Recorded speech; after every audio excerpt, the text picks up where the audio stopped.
All right, what's up, what's up, y'all? It's me coming back at you again with another live hangout vid. Been on here. It's been a minute since I did a live hangout, so let's chop it up, shall we? Definitely some news we got to cover today. First things first, if you guys don't mind, or you kindly please do a brother a favor, please hit the like button at the description box. Greatly appreciate it. So let's get to it, shall we? Let's see.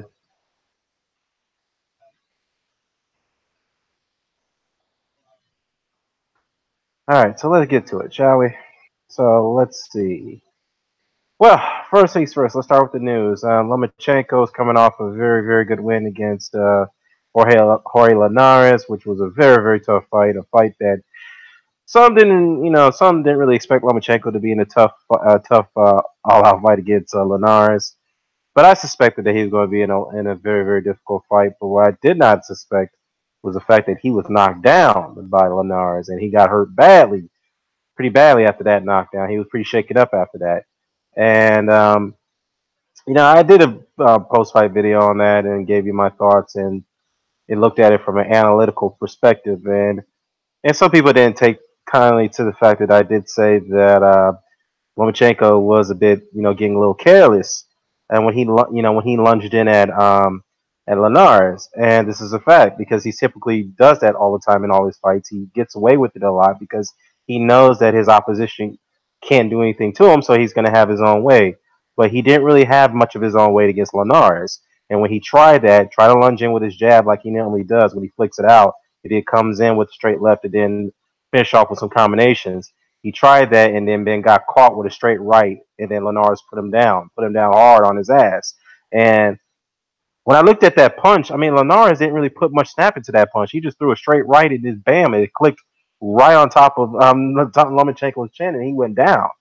So my thing is that yes, it's admirable that he's jumped up to 135, but one of the commenters who is a Lomachenko fan did bring this to my attention on my video upload. He said, "You know what, Dan? I noticed something about Lomachenko. I think it was Jeff Boxing. Shout out to Jeff. Jeff had said, I noticed that his speed, Lomachenko's speed, has somewhat been it's been somewhat a little bit depleted. It's not quietly depleted." So I looked at Jeff. So I took to Jeff's comment and I looked at that and I said, you know what? I looked at the fight again. I was like, you know what? Maybe Jeff could be right because Lomachenko, did look as. I mean, he was fast, but he wasn't blazing fast like he was at super featherweight and of course at featherweight. So perhaps, obviously, that's due to the extra weight gain that he had to put on the extra pounds that he put up, going up to lightweight. So that could be the reason, because obviously when you put on more weight, it does slow down your durability and your movement a little bit when you put on more weight. So. Um, that's a possibility. So, and he also brought to my attention that this is going to be a very, very, very tough road for Lomachenko if continues to campaign at lightweight. And I agree because there's some killers up there right now. You got Mikey Garcia, who's an actually bigger man, who's very good technically, who has very good ring IQ. Linares, on the other hand, good fighter, great, very good fighter, but he just doesn't have the ring IQ like Mikey Garcia does. Then you have Robert Easter Jr., who's a very, very big to be a fucking lightweight, for God's sakes. And I'm not sure how long Robert Easter is going to make that weight. But the news is, I think the word from the grapevine is that Mikey Garcia and Robert Easter is confirmed for that unification bout on July 28th. And what's funny about that is that Lomachenko is due to come back in July. I think it's July 21st. He's coming back into the ring. And the word from the grapevine is could it be Raymond Beltran, which I'll get to in a second because, yeah, I'll get to that one in a second. But yeah, Lomachenko is going to have a very, very, very tough road at lightweight. He's definitely not going to be. He probably realized after that fight against Linares, he was in a battle, something he probably didn't expect that he would get himself into. So he kind of realizes that he may have to be extra cautionary going into these lightweight fights, and he can't be too reckless, lunging in all the time, trying to leash his combinations. So he's gonna have to be very careful there, especially going up against these bigger men like Garcia and Easter. Hell, even Raymond Beltran, who's a naturally bigger guy, is going to be pose a problem to him. And I don't think Raymond Beltran will be much of a problem for Lomachenko like Linares was, because Linares myself, I think he was more technically sound than Beltran, but Beltran is naturally bigger than Linares, and he's not the guy that you can necessarily bully easily, and that's a fight that Lomachenko is going to have to be very very careful dealing with. You know, a guy like Beltran, and Beltran is a little bit slower when it comes to hand speed, so I expect Lomachenko to win it, but definitely would be a tough fight. And speaking of Beltran, his team did call out Lomachenko and said we will welcome that unification bout. So now that Lomachenko has a belt, Beltran has a belt, so let's get it on. I definitely want to see that unification bout, and Lomachenko is expected to come back in July 21st. That definitely be the fight to be made. And in fact, let's look at the picture right here. I mean, look at the size difference. This is just crazy. Look at it. I'm gonna show you guys right now. I'm gonna share you my screen. Hold on. Give me 1 second. Let me share my screen here.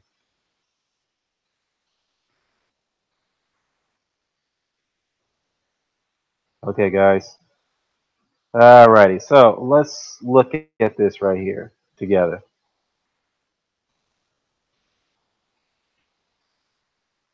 Alright, I guess you guys can see my screen. Alright, here we go. Alright, so if you guys see this picture right here, look at the size difference between Beltran and Lomachenko. Jesus Christ. Wow. I mean, like I said, I expect Lomachenko to win. He's going to have to use his movement and his lateral movement and reflexes to outpoint Beltran. I just don't see him knocking him out. I mean, this is, I mean, look, this is going to be a very, very tough fight. Like I said, it's going to be a much tougher fight going up against Beltran than it is with Linares. So, I mean, that's the size difference that Lomachenko's got to deal with right there against Beltran. I mean, whoa. I mean, hey, I mean, if Lomachenko's team does take that fight, hey, all power to him. I do want to see that unification bout because it's easy. It's an easy fight to be made. I mean, they're both with top ranks, so yeah, let's get it on. Yeah, what's going on, Joe Host? Yeah, look at that. Yeah, that size difference is just it just it's just enormous. I mean, Jesus. I mean, Beltran looked like a goddamn light heavyweight compared to Lomachenko here. I mean, seriously. I mean, I'm just over exaggerating, but he's still not a bigger man. Look at the guy, Jesus. I think his walk around rate's probably around 160, if that. Out of the ring. Beltran is a big dude. Lomachenko probably walks around maybe 140, maybe 142, 143. Still a huge weight difference between the two. Ah man, I'm looking at the comments on Boxing Scene. It says here that Ray's going to get dusted. Well, I mean, hey, it is a Bob Arum in-house fight, so expect him to lose, get a good payday out of it. We'll see. Some people build this is going to be a bit easier fight than Linares. Potentially, yeah, but I still think it's going to be much tougher because he won't be able to. I just don't see Lowe will be able to hurt Beltran like he hurt Linares. But if he does, then I'll be pretty surprised because Beltran he's got a beard and he's got a chin. I mean, it's going to take a lot of work to hurt that guy. Seriously, a lot of work. Uh, Let me see.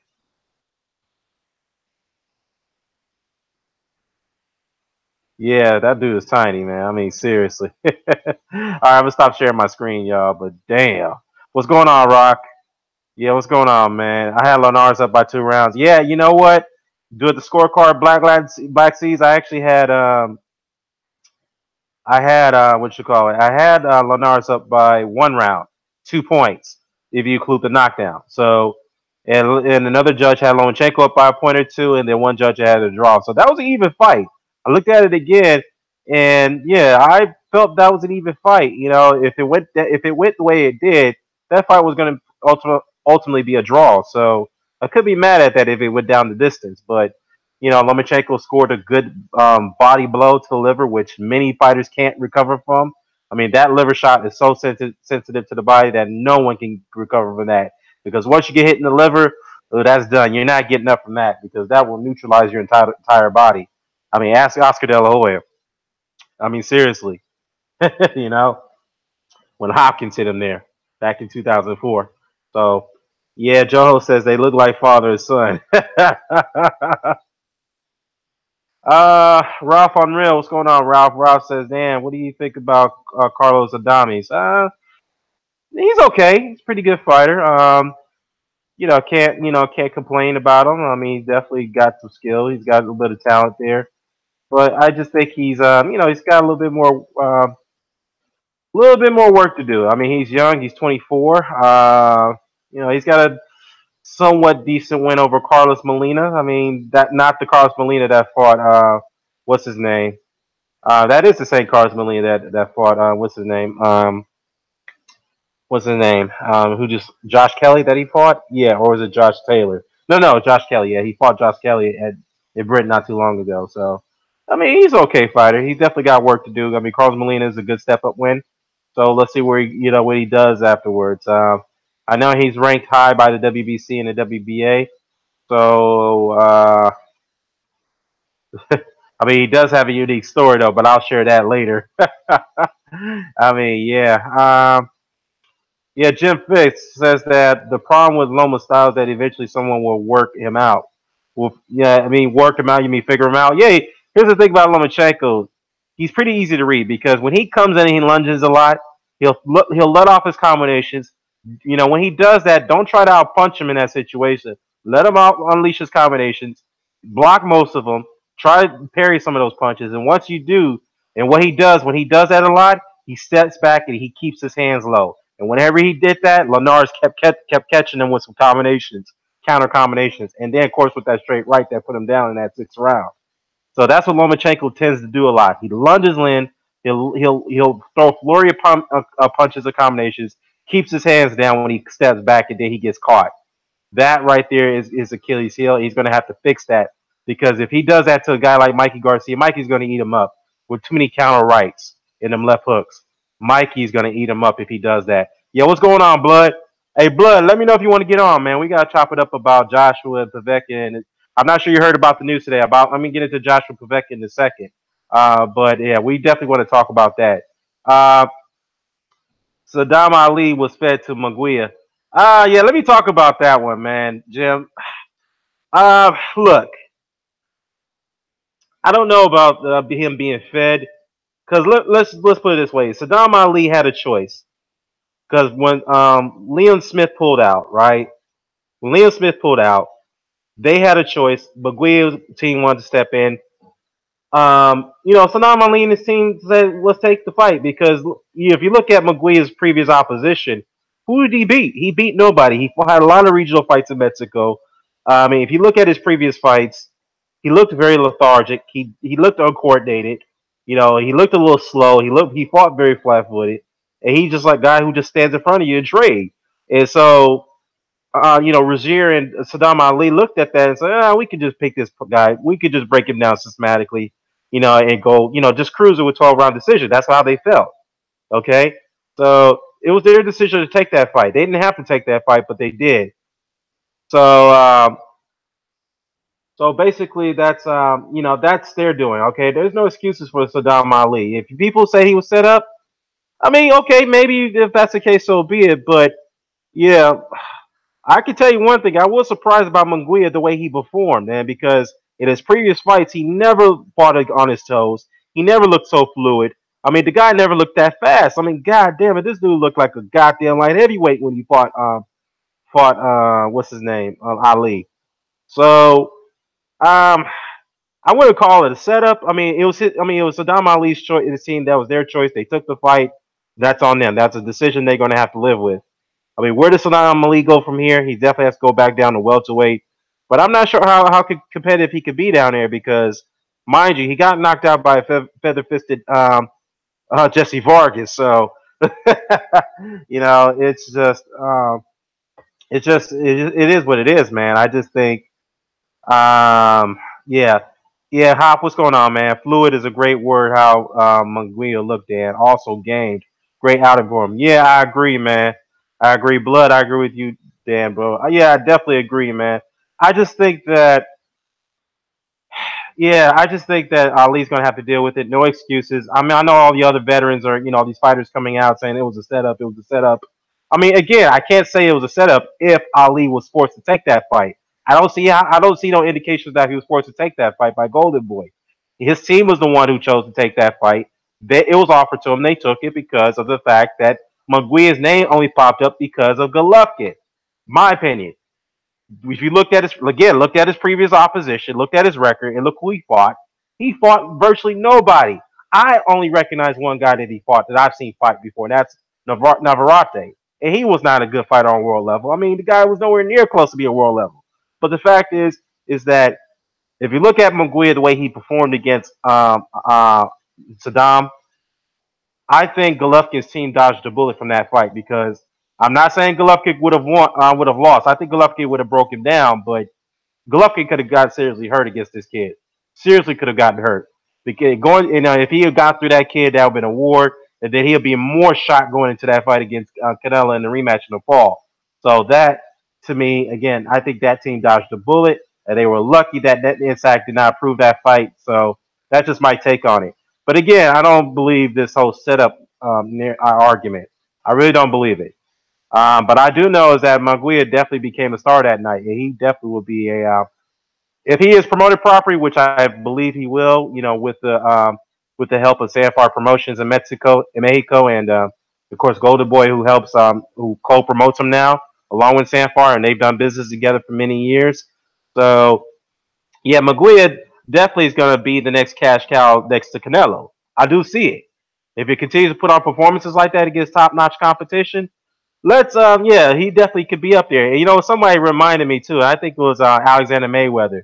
The kid looked like Fernando Vargas, and I'm gonna show it to you.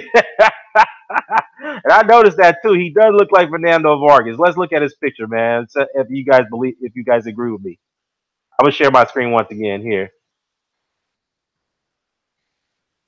I'm gonna see right here. Let me see. Yeah, I mean, he looked like Fernando Vargas. Let me just show you guys something. Hold on, man. Let me share my screen one more time.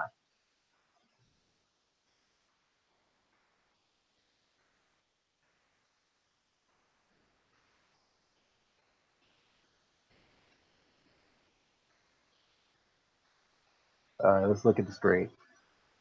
You guys can see it. Wait till it loads up. Oh, it's definitely taking a while to load up. There we go. So if you look at Munguia, he looked like Fernando Vargas. Don't he got Fernando's features a little bit? I mean, I'm just saying, does he look like Fernando Vargas to you guys?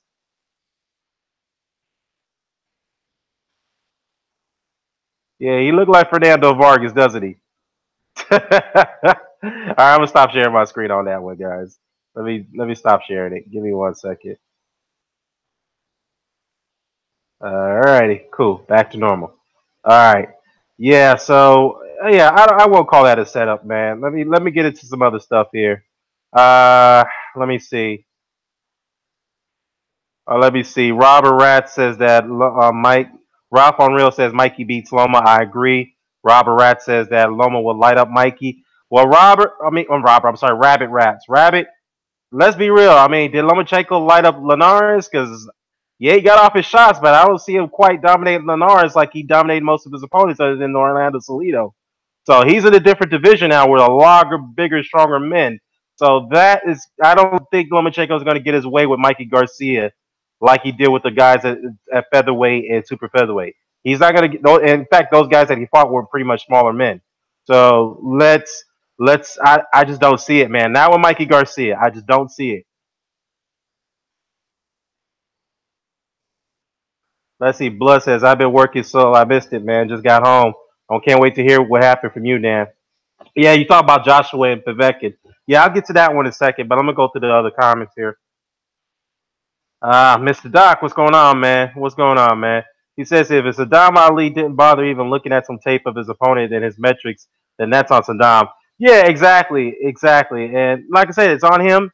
He's the one who accepted he accepted the fight on a short notice. That was on him. He has no excuses but himself. And I can't believe, again, people do have a right to their opinion. People running on his narrative that he was set up. I just don't see it because he's the one who accepted the fight. He didn't have to take that fight. He accepted it. In fact, when he beat Miguel Cotto for that WBO title, he should have vacated that belt. He could have vacated it, got back down to 147. But his team said, you know what? We're a champion. Let's just fight, the best that we can. Let's just make the best out of that title. That was their decision. And Sanam Ali has a fighting spirit, man. He's no coward. He's not gonna back down I hate to say the word, like a bitch, because he has a fighter's mentality. He's not gonna do that. And I respect him for that. But again, it was his decision to take that fight on a short notice, and that's something he's going to have to live with. And that's a decision that he's going to have to live with for the rest of his life. So it is what it is. Yes, he got beaten up, but hey, he lives to see another day. He could continue his career, but we'll see what happens from there. Let's see. Let's see. Yeah, Fishnex pushed the idea of Munguia replacing Canelo just to get him some extra shine for when he beat up Saddam. Well, like I said, Mr. Doc, Munguia, I'm not saying he would beat Golovkin, but based off that performance, he pretty much had a good chance. And I'll admit, I did when I saw his previous fights, man, I was like, nah, this kid is not ready. I mean, he looks so lethargic, uncoordinated, no skill set, flat-footed as hell, slow. I was like, nah, man, this is tailor-made for Golovkin. But after seeing what he did to Ali, he looked like a world-class fighter in here. I'm like, Jesus, what the fuck? I mean, seriously, I don't know, man. Let me see. Hop says I already really like the middleweight division now even more. Yeah, Jeff Fitz says they need a new Mexican star after all. Yeah, I mean, yeah, after Canelo, I mean, he's not going to be there forever. I mean, he's had a long career, even though he's still young. So, even as a young guy and a long career, he's had a lot of tough fights in the last 5 years. So, that can deplete you from a skill set standpoint when you not only go through tough fights, you age as well. So, and plus you're not as active as you were when you're younger. So, it does take a toll on you.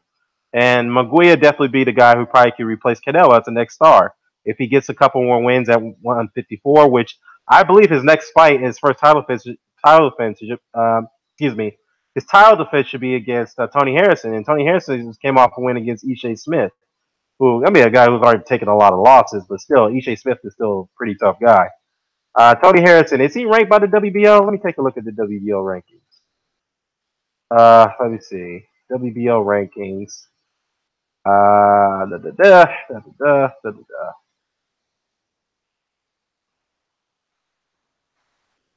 All right, so if you look at the WBO rankings, all right, oh, okay, they kind of changed up the menu a little bit. All right, 2018, we're in May, so category junior middleweight. So let's find out here. Uh, let's see. Uh, okay, I have to go back to the next last month then because they don't have a May ranking yet. Uh, let's see. So April, we're gonna go to April, and we're gonna check out junior middleweight. All right, I think we have something here. Okay, champion Saddam Ali. Well, we're gonna have to scratch that off now. Let's see. Let's see. You have J. Rock Williams ranked, Liam Smith. So Liam Smith is still the number one challenger. So even though he pulled out of the fight, he could still get a shot at Munguia. I'm not sure Liam Smith's going to want to take that fight now. And Munguia is ranked number 4, so that's why they took the fight. You got Kadat Islam from Kazakhstan. I mean, Islam's pretty good. That'd be a good fight. I'd love to see Islam versus Munguia. Brandon Cook from Canada. Okay, fighter. Kell Brook. I don't know. Kell needs to stay away from Munguia after that performance. I'm not sure Kell wants that fight. Liam Williams, he already got beat by Liam Smith. Yoshiro Kamagai. I mean, hey, that'd be a Rock Soccer fight. And Kamagai's a naturally small guy, so maybe they would put him in there. Munguia go up against Kamagai and give him another world title shot. So I don't know. Kamagai's coming off a loss, so I don't think he should be warranted a title shot. To be honest with you. So Jack Calkai is in there. I mean, I think his next defense should be against put him in there against Liam Smith. and see what he does. I think he'll beat Liam Smith after what I've seen. I think he'll beat him. I think he'll run through Liam Smith, in my opinion. Let's see. Blood, Dan, I appreciate you don't fall for every conspiracy theory. Many do. Yeah, Hop. I mean, that's just me, man. I really don't believe in conspiracies. I really don't. That's just not me, man. I mean, it's all a lot of hearsay and innuendo for the most part, but it is what it is. Mr. Doc says it's the most stupidest thing that Tommy Boy Loeffler has ever done is get entangled with old fishnets. Yeah, man. I mean, Loeffler just really wasted Golovkin's career for the last 2 years. He really wasted it. We could have, instead of wasting his time with Canelo, he could have moved on, made some better fights. And it's just the fact that he's, given the fact that Golovkin has gotten old, he was pretty old at that point. He's already in some tough fights. They felt they needed to cash out at him at the right time, and they felt that was the time to do it. And this is what happened. These are the consequences. When you're trying to cash out with a fighter, these are the things you're going to have to go through. It's like, you can't take certain fights unless you want the payday. If you don't want the payday, then go fight somebody else who's far more dangerous for less pay. So it's just the way it is, man. And I just feel that Golovkin's career is pretty much. I mean, look, he's had a good career. Don't get me wrong, but it could have been a lot more than what it is. And he's wasted his last 2 years because of it. So, and now, with this, the controversy around his world title run, it's always going to be subject to dispute to some degree. Given his world title run, it's the way it is.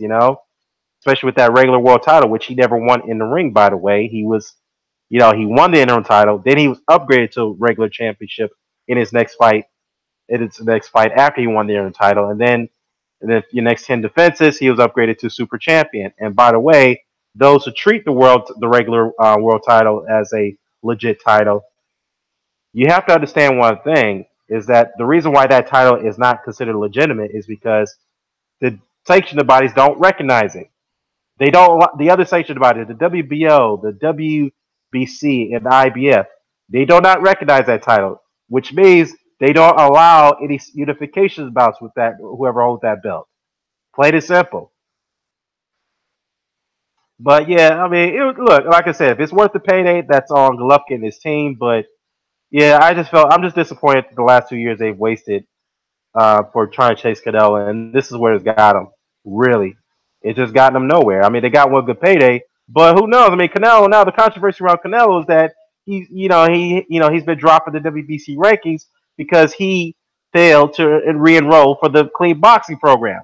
Now I heard that he refused to do it. I'm not sure how true is that, but true to that, but.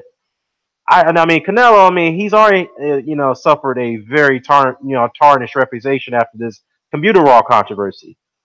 He could have salvaged the situation if he just go ahead and re-enroll, and he's not doing it, and that's going to make him look bad. Now it's not too late. Now he can re-enroll.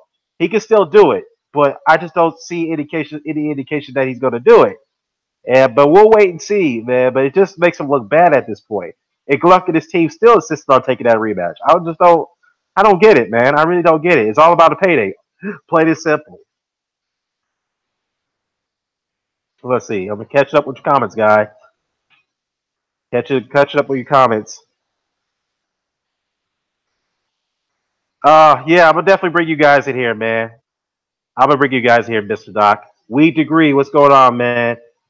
You think he beats Brook, Dad? Damn, he looked all right, but still, though, he's punched up on those Mexicans. Well, yeah, Munguia did look okay. I understand he needs more work, but the dude is tall and he's naturally big. And Kell Brook, I don't know. Kell's going to have to fight from the outside to keep his distance, but Munguia is much quicker. And again, Golovkin was much bigger than Brook, obviously, but Golovkin is slow compared to Munguia, and Munguia is faster. So I just don't. How could Kell negate Munguia's speed, man? I'm probably reading too much into this, but I don't know, man. Munguia's got the speed, he's got the height, he's got the size. Obviously, he's definitely got the reach, man, and the power. I just don't know, man. I just don't know, and I like Kell Brook. On paper he's better technically, but slightly now. But I don't know, man. I don't know. I don't know, Weed. I like Kell, but I just don't. I just don't see him winning that fight. I just don't see it. I mean, he is ranked in the WBO, so why not make that fight? I would love to see it. If Eddie Hearn can, I don't know if Eddie Hearn wants to put him in there against Munguia. I really don't know after that performance. Mr. Doc, I agree. I agree. He says, look, dudes like Munguia and Hurd will ruin Brook. I mean, I could not agree with you more on that one, man. Black Lad sees that Triple G hit in the dead division, weight division. I mean, Triple G preyed on smaller guys that he was much bigger than, and he played I'm a small middleweight narrative to Duck War and the rest of the 168ers. Partly of that is true, but again, we can't really hold Golovkin at fault for fighting in the very weak middleweight division. He did what he had to do. He cleaned it out essentially, so you got to give him a lot of credit for that. But at the same time, I do agree with you in one sense that he has always preyed on fighting smaller guys for a very long time now. And what I find for years, I should say. And what's so funny about that is that many of the detractors of Marvin Hagler and particularly Bernard Hopkins have always ridiculed those two guys for fighting smaller men, making careers of doing that as middleweights. And yet Golovkin has been trying to do that for years. He has some small guys on his record. He's been trying to chase Floyd Mayweather, a super featherweight, Manny Pacquiao, a flyweight, Miguel Cotto, a light welterweight, Sergio Martinez, a welterweight, and of course Canelo Alvarez, a light middleweight. So he's had a history of trying to go after small guys. Golovkin is not the only middleweight that's ever done it. I mean, this is why I try to tell people is that historically, great middleweights have made great careers fighting great small men. It's always been that way. But yet people want to want to go ahead and change the standard when it comes to certain fighters. I just don't get it, man. It's just more of a mental distorter when guys don't want to hold fighters to the certain standards that they hold this particular fighter for. I just don't get it. I mean, I guess it's tribalism. That's just the only way of describing it, but it is what it is. What's up, Dwayne? What's up, man? What's up, man? Uh, let's see here. Weed Degree says, nah, I see Brooke doing Munguia and I mean, yeah, why not? Let's make that fight, man. I'd love to see that fight. Munguia versus Kell Brook. Who do you think will win that fight? Everybody type in a name, and I'll probably count the votes. Who do you think is going to win that fight? Jaime Munguia or Kell Brook? I got Munguia on that one. I'm sorry. I got to win in that one. Let me see. And for the record, I still say Golovkin is prime beats Kovalev. I don't know about that one, Mr. Doc. I don't know about that one. Kovalev has been a much more dangerous fighter ever since their old sparring days, so I don't know. Uh, Mr. Doc says Munguia by KO. Jim Fitz says Brook. A new part of Brook's face will be given out. Oh, yeah, you talk about a massacre, huh, Mr. Doc? Let's see. Well, while you guys type it in, let me go ahead and get on some other news. Tony Bellew has been, and Adonis Stevenson. Adonis Stevenson had called out, yeah, I'll get you on, Mr. Doc. I'll let you explain. Let me get through this real quickly, and I'll get you guys on. Tony Bellew and Adonis Stevenson has been having a little bit of words with each other. Now, Adonis Stevenson said he called out he called out Tony Bellew. He said he'll love to take the rematch at cruiserweight. Now, for what I've heard, Stevenson wants to fight at the catchweight at cruiserweight, but I read the article, but I just didn't see where he said that. Now, if he does want that catchweight, I don't see how realistic that could be. Okay, but however, Tony Bellew did respond to that. It says, "Yeah, I'll fuck you up this time." Because Tony Bellew been wanting that rematch for years. He been wanting that for a long time now. And Stevenson didn't say nothing until now. I wonder why Stevenson is now responding all of a sudden. Is it because he sees that Bellew is now a cash cow in the UK? That's probably why he wants that fight. Probably. But the fact is that Bellew came out and said, "Hey, look, I'll fuck you up this time. If you want to catch weight, I'll give you catch weight, but it's gonna be at 195." Yeah, exactly, Mr. Weed Degree. Yeah, Weed Degree. 195. I mean, Tony could make 195, but that's too much weight for Adonis Stevenson to go up to. That's extra 20 pounds right there, man. I think Adonis Stevenson is going to lose that fight if he goes up there. Seriously, I just don't see him beating Bellew at this point because Bellew is much stronger. He's much more fluid. He seems to have more wherewithal and sense at cruiserweight. He seemed more stabilized up there than at light heavyweight because you could tell at light heavyweight he was compromised with the weight. So, yeah, Mr. Doc says, yeah, I heard about that, Dan. Has a catchweight number been suggested yet?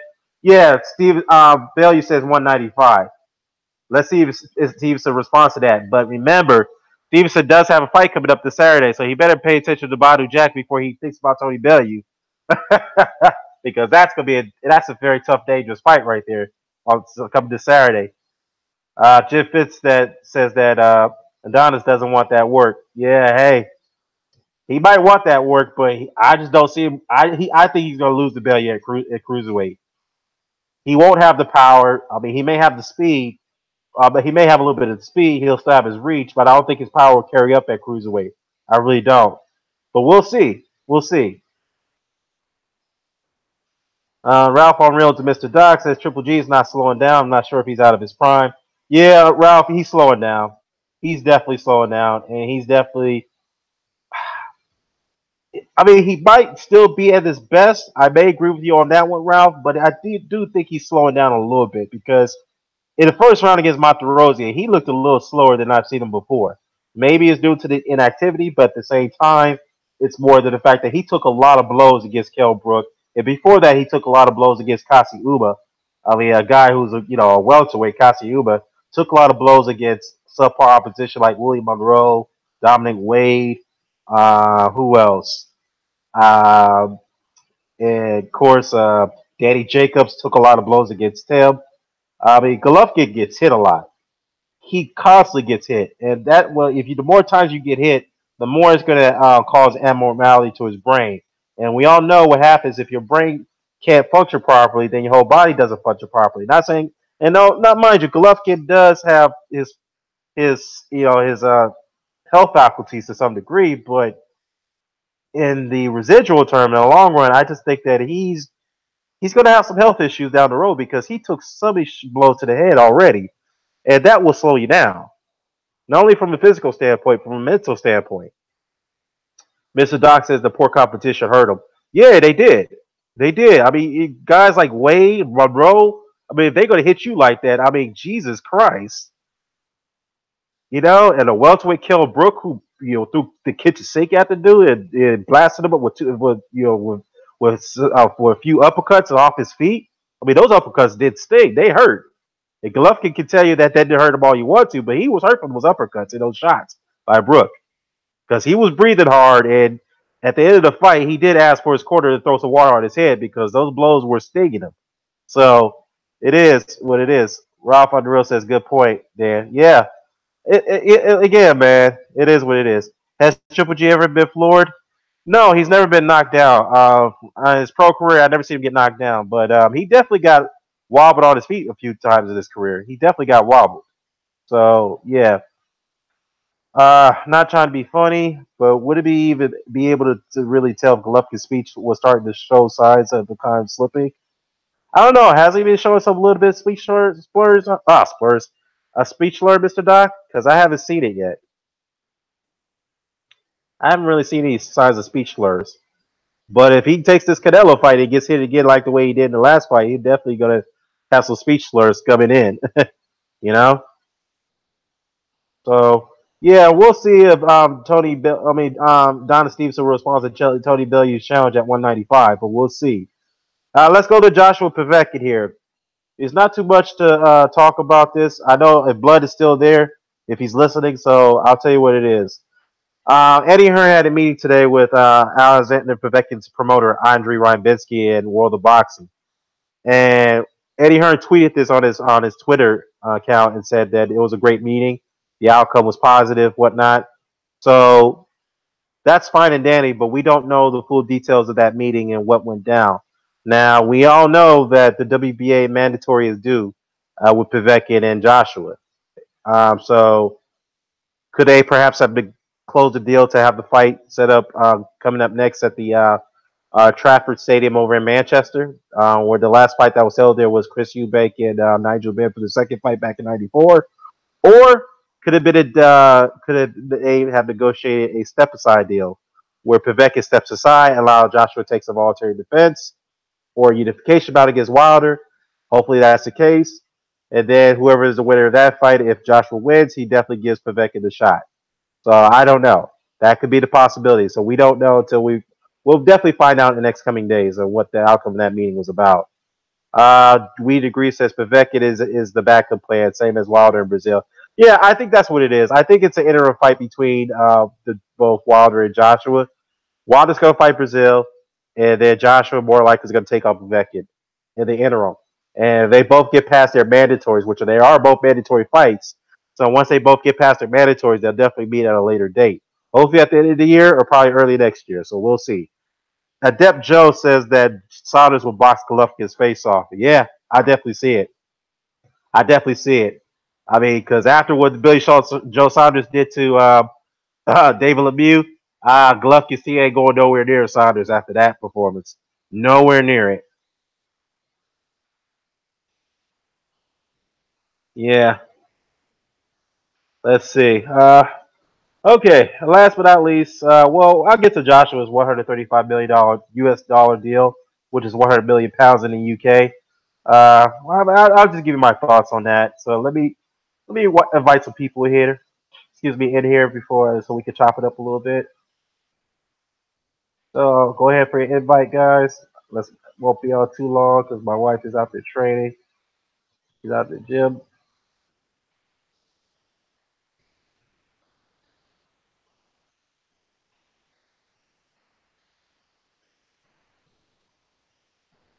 Give me 1 second.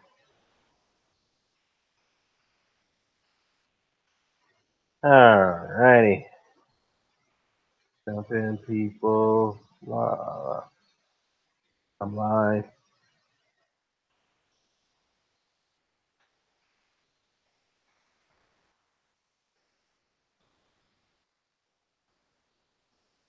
All right, let's see what we got here.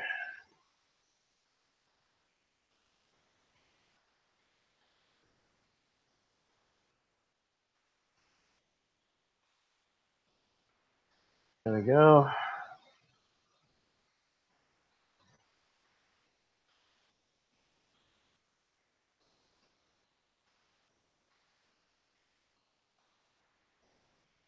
So yeah.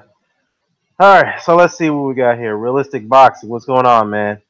I think the WBO will call the mandatory after Murray for Saunders, and he will vacate. Really? Who would be? Oh, Jacobs, because Jacobs is the number one rated guy at WBO, if I'm not mistaken. Correct? I don't know. I'm not sure if Von Saunders will vacate, but we'll see. Eddie Hearn says he's willing to do a AJ versus White if they can't agree to terms with Wilder. Well, I mean, Dillian White is scheduled to come back on July 21st, so that's the same day Pachenko. Sorry, Pachenko.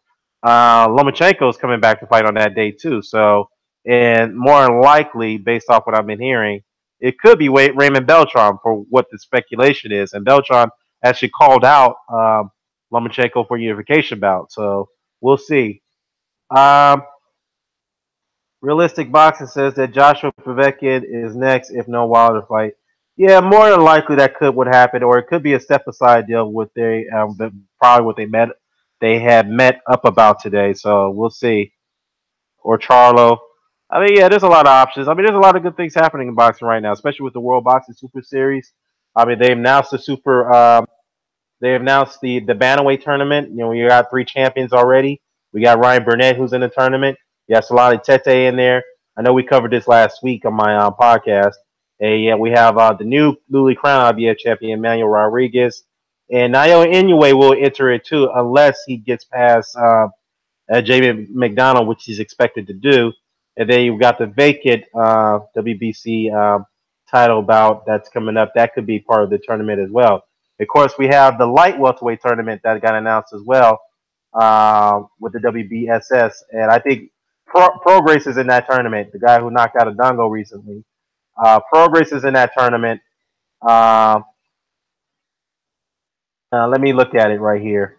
It's been announced. Progress, Baranchek, Relic, they're all going to compete. Who else is in there too? Tryanovsky is going to be in the tournament as well. Edward Tryanovsky. Um, Anthony Yojek is in there. They fight for the vacant title. So you got Relic, who's a champion. You got the IBF title that's being put up for grabs for the tournament between Baranchek and Yajic. And you got Progress, who's the interim champion, but that's not the real championship. Branchick, is that you dude that fights in I think it's Oklahoma quite a bit? Yeah, he does. The That's for the Beast. Yeah, he's Beast, right? They call him. yeah, the junior welterweight. So that's the WBSS is now going to the junior welterweights. Progress is in Oh, a okay, cool. yeah, Progress is in the tournament right now. He's in it, so that's good. I like the tournament. Oh, okay. Yeah, that's good for Trianovsky too. End of his career, pretty much. I think Yeah, he was 35 when he fought in Dongo. I think that was yeah, a he couple of did. years ago. Yeah, he was. And he got iced He, out by well, by. he was the victim of a classic knockout, but he was also on the other end of one when he knocked out that Obara cat from Japan. Yeah, right. That you remember that was the one where the dude got knocked out of the ring, landed Yeah, headfirst on the cement, and popped right back up and literally like almost jogged up the steps and got back in the ring and just continued fighting. It's like, yeah. what the hell? What? That's madness. Yeah, yeah, but you know what though? Reed Degree says that Tete versus Burnett. Hope it happens. And you know what? That's almost a guarantee now that both fighters are in that tournament. So as long as both fighters don't get hurt and one of them don't drop out, you would definitely want to see that fight because I know that's been a huge. Okay, so forgive me. Can you run down the names one last time, real quick, for me? All right, for the junior welterweights, we have Barachek, we got Uget. They're fighting for the vacant IBF title. Then you got Trinovsky versus Relic for the WBA title. So they're both; those are the four names that are in there right now. Okay. Progress is in there too. But the rumor mills that they were trying to get Jose Ramirez, who's the WBC champion, to fight Progress. But the problem is that Top Rank doesn't want that to happen because they don't want to lose control of how they want to matchmake with Ramirez. So that's going to be very disappointing right now because this is the second Top Rank fighter that got invited to the WBSS, and they don't want him in there because we had Gilberto Ramirez, who was invited to go to the super middleweights, and that was declined. And now Jose Ramirez is going to decline because the Top Rank doesn't want to lose their matchmaking control. So I Bob was here, making a comment about Bob's meet. Well, it was kind of about Bob's matchmaking. I was talking about how he's got uh-huh. all. We were talking about like cashing out in particular or setups, quote unquote.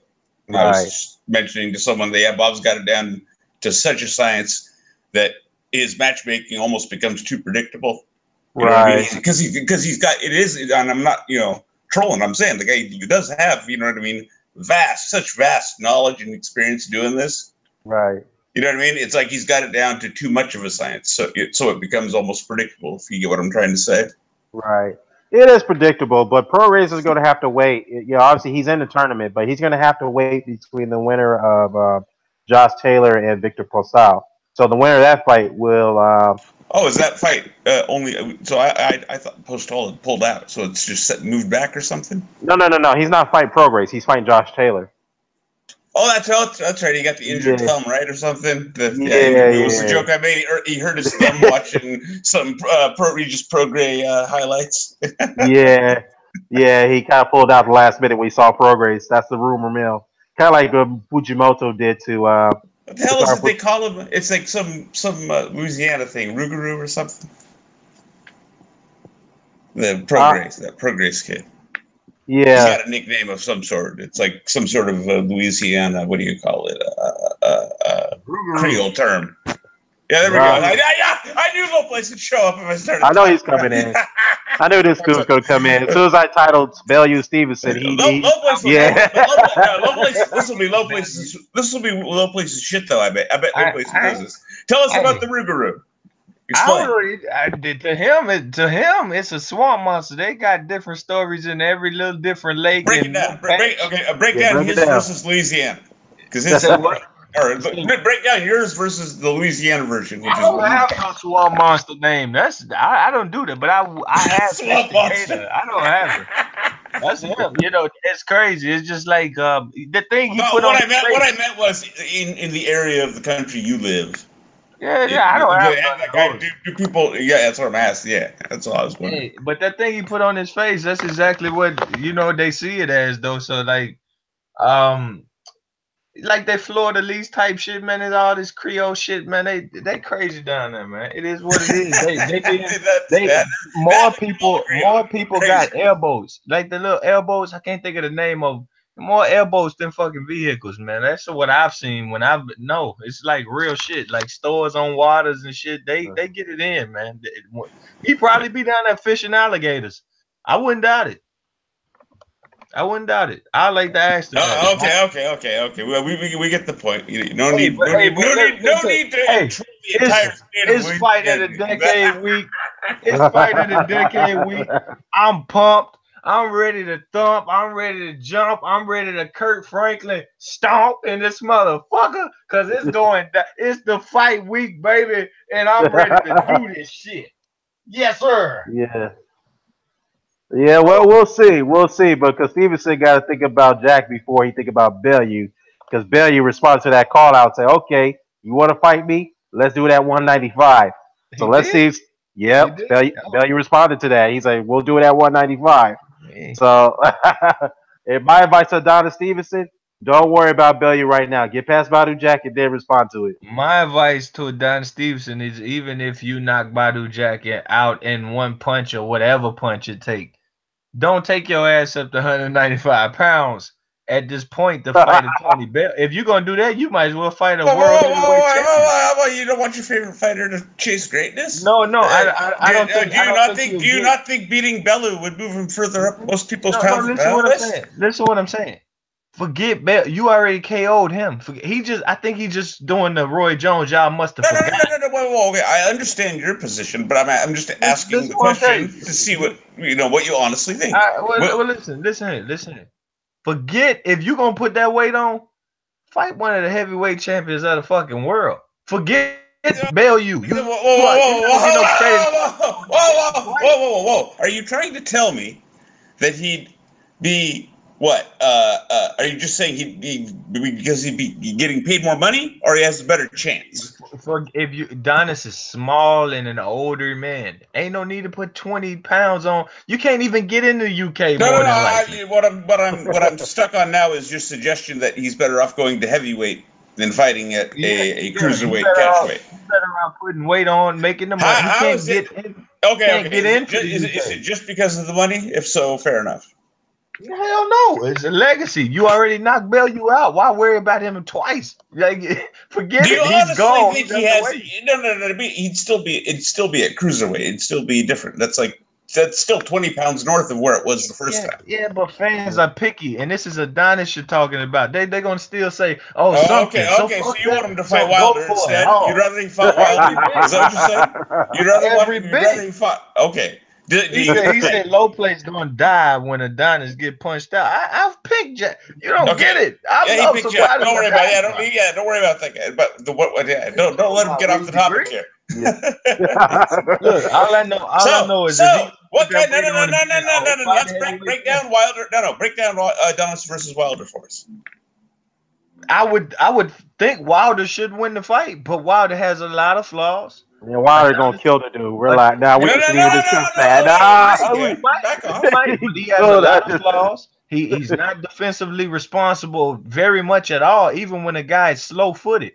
If you can get under him and have quick feet, man, if you can land a shot, you might push his damn nose in his skull. Yeah. You might do that. I would tell him, hey, fuck Bellew. I like Bellew. He resurged his career and all that, but he's not the heavyweight champion of the world. He's not the biggest payday, and you can't even get into the UK for. Well, it's been 20 years since his prime. So go in there and headbutt Wilder. Maybe he can. Is what you tell him. Tell him, bring Deontay Wilder to Toronto. If you're gonna call out bigger people, because I don't think this. Why Wilder? Why is it Wilder? Why not AJ? He's a champion, heavyweight champion of the world. And why not Anthony Joshua? This is North America. Wilder could do huge. Yvonne Michelle even mentioned, I might try to bring Wilder to the Air Canada Center. They trying to turn Toronto out. That's what they trying to do. Wait, hold on. Are they gonna try to get Wilder to go over there and watch the fight and hopefully get him to fight? They want Wilder to come to the Air Canada Center and be the world heavyweight champion of the world.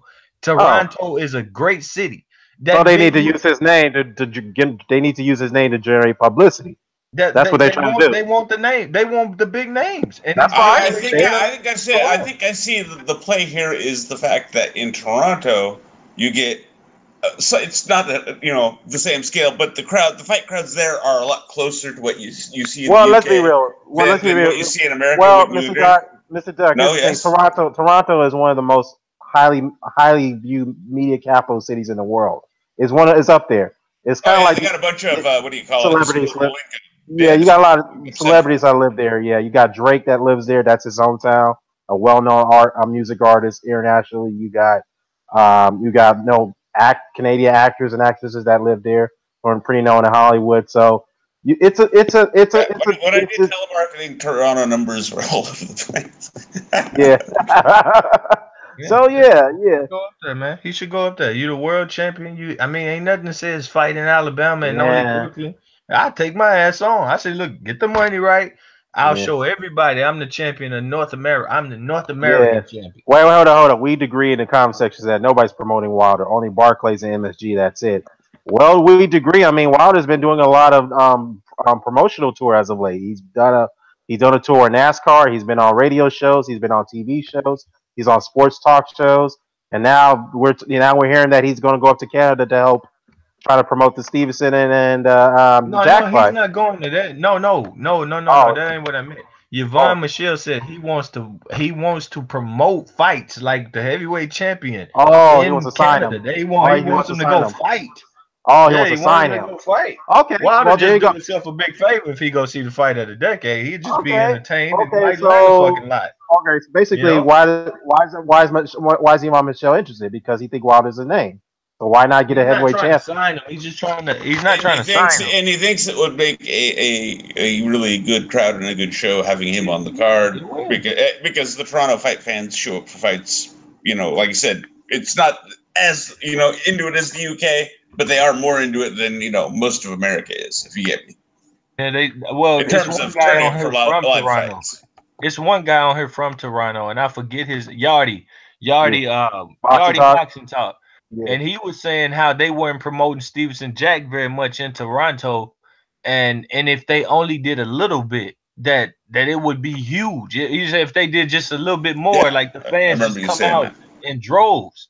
So if you do get Wilder and you put promotion behind, or anybody, and you put promotion behind it, they say they support anything in the Air Canada Center, and they damn well should. And the crowds are good. The atmosphere's got a really good atmosphere to it. Hey, let's talk about something real quick. Let's switch gears a little bit. I did talk about Lomachenko. He's scheduled to fight on July 21st, according to Bob Arum. So my thing is, I forgot to mention, is that Lomachenko mentioned that he had a shoulder injury. So why would Bob Arum put it back in there in 2 months after the fact that shoulder injury, Lomachenko? You don't believe that? Don't know. I don't want to hear that because all it does is diminish what he did, which was pretty damn great in my book. Yeah, he did. I'm not listening to no top rank shoulder injury.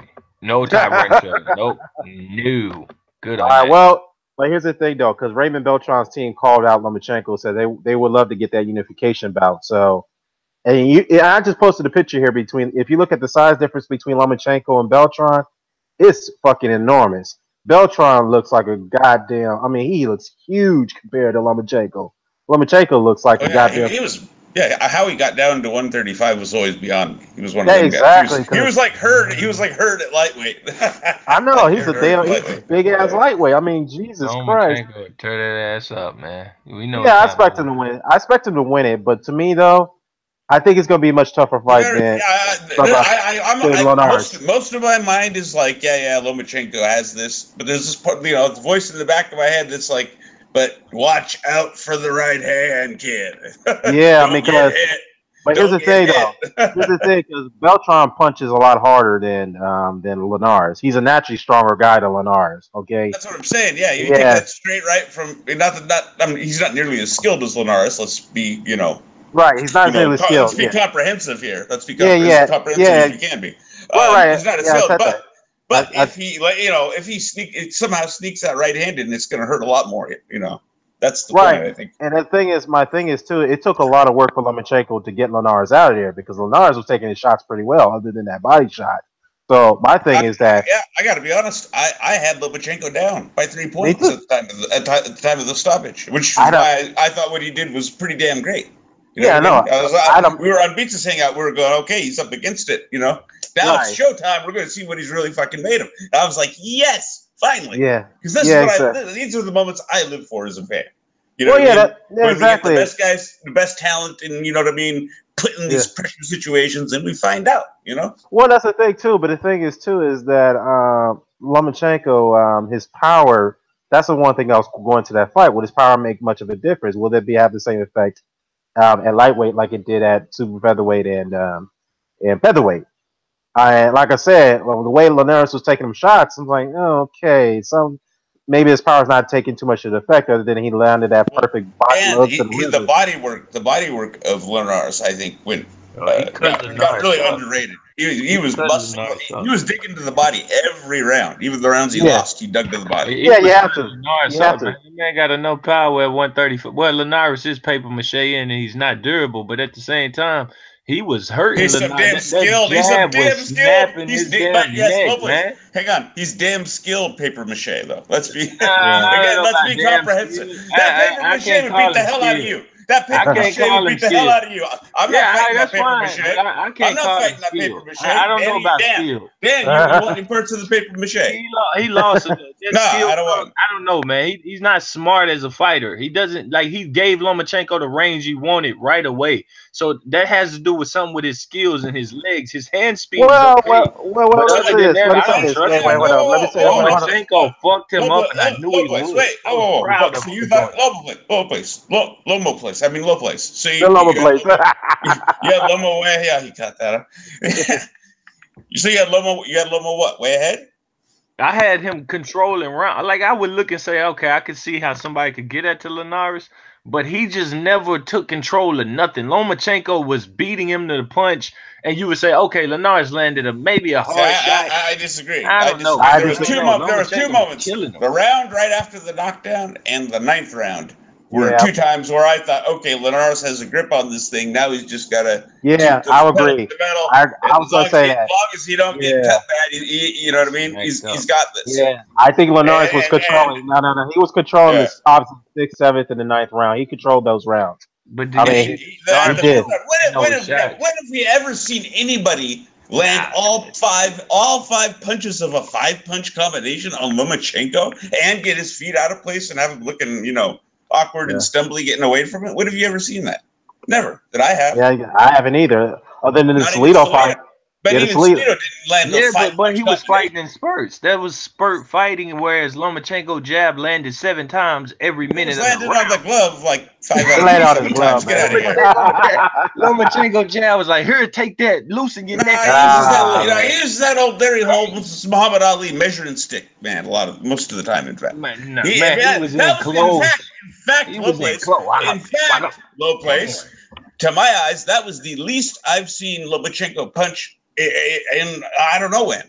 To be honest, he had a bigger fighter, and finally a fighter that wasn't on layoffs, and they didn't. He was not throwing the punches and bunches. That was Linares should be ashamed of losing that fight. Honestly, See, here we go. He got at 135 Tell you what, he should be ashamed. No. He's been at 135 for years. This guy come up from 126 pounds where he already lost a fight. You're supposed to be the ring 135 champion. Here we go. Okay. So if a guy 20 pounds lighter than you tags you on the liver perfectly, you're gonna feel ashamed. That's the problem. Why was he on your liver? Why weren't you pushing him back? You're much bigger. You're supposed to be this great. You do understand that to box, you must leave your liver exposed, to properly box. You do understand that. No. He was standing right in front of a guy, damn near flat-footed, and Lomachenko, and he shouldn't have been. And Lomachenko gets no credit for landing and positioning and accuracy. Lomachenko, this is the first real fight I felt he's had where except for Sosa and Russell, which I do give him credit for those fights. But at the end of the day, this man's already lost at 126. He got pushed back. Yeah, I'll give him credit for Sosa. Sosa a fucking warrior. He knocked fucked Sosa up. Yeah, that's a great day. It was a great win. It was a one-sided matchup. Come on, man. That was Bob Arum's special, dude. He had just knocked out Javier Fortuna. He knocked out Javier Fortuna. Lots of people have probably knocked out Javier. Man. No, they haven't. No, I'm talking about like through his amateur career and all that. I'm sure lots of people knocked him out. He's a Well, little A lot no, of no, people don't no, draft no. in amateur. talented as hell. No, I'm being comprehensive as I Well, can. Mr. Doc, Talented hold as on. hell. Hold on, Mr. Doc. Do Let we me not? say, He let me is a little say, kid. let me say something. Let me say something real quickly. First of all, Linares should not be ashamed losing to Lomachenko, okay? Because the guy that he lost, hold up, the guy that he lost to was undoubtedly people regard the greatest amateur of all time, right? What, 3-time Olympic gold medalist, 2-time, 4-time Olympic gold medalist, you know, already a 3-belt champion in 3 different weight classes, a pound for pound fighter who's highly skilled.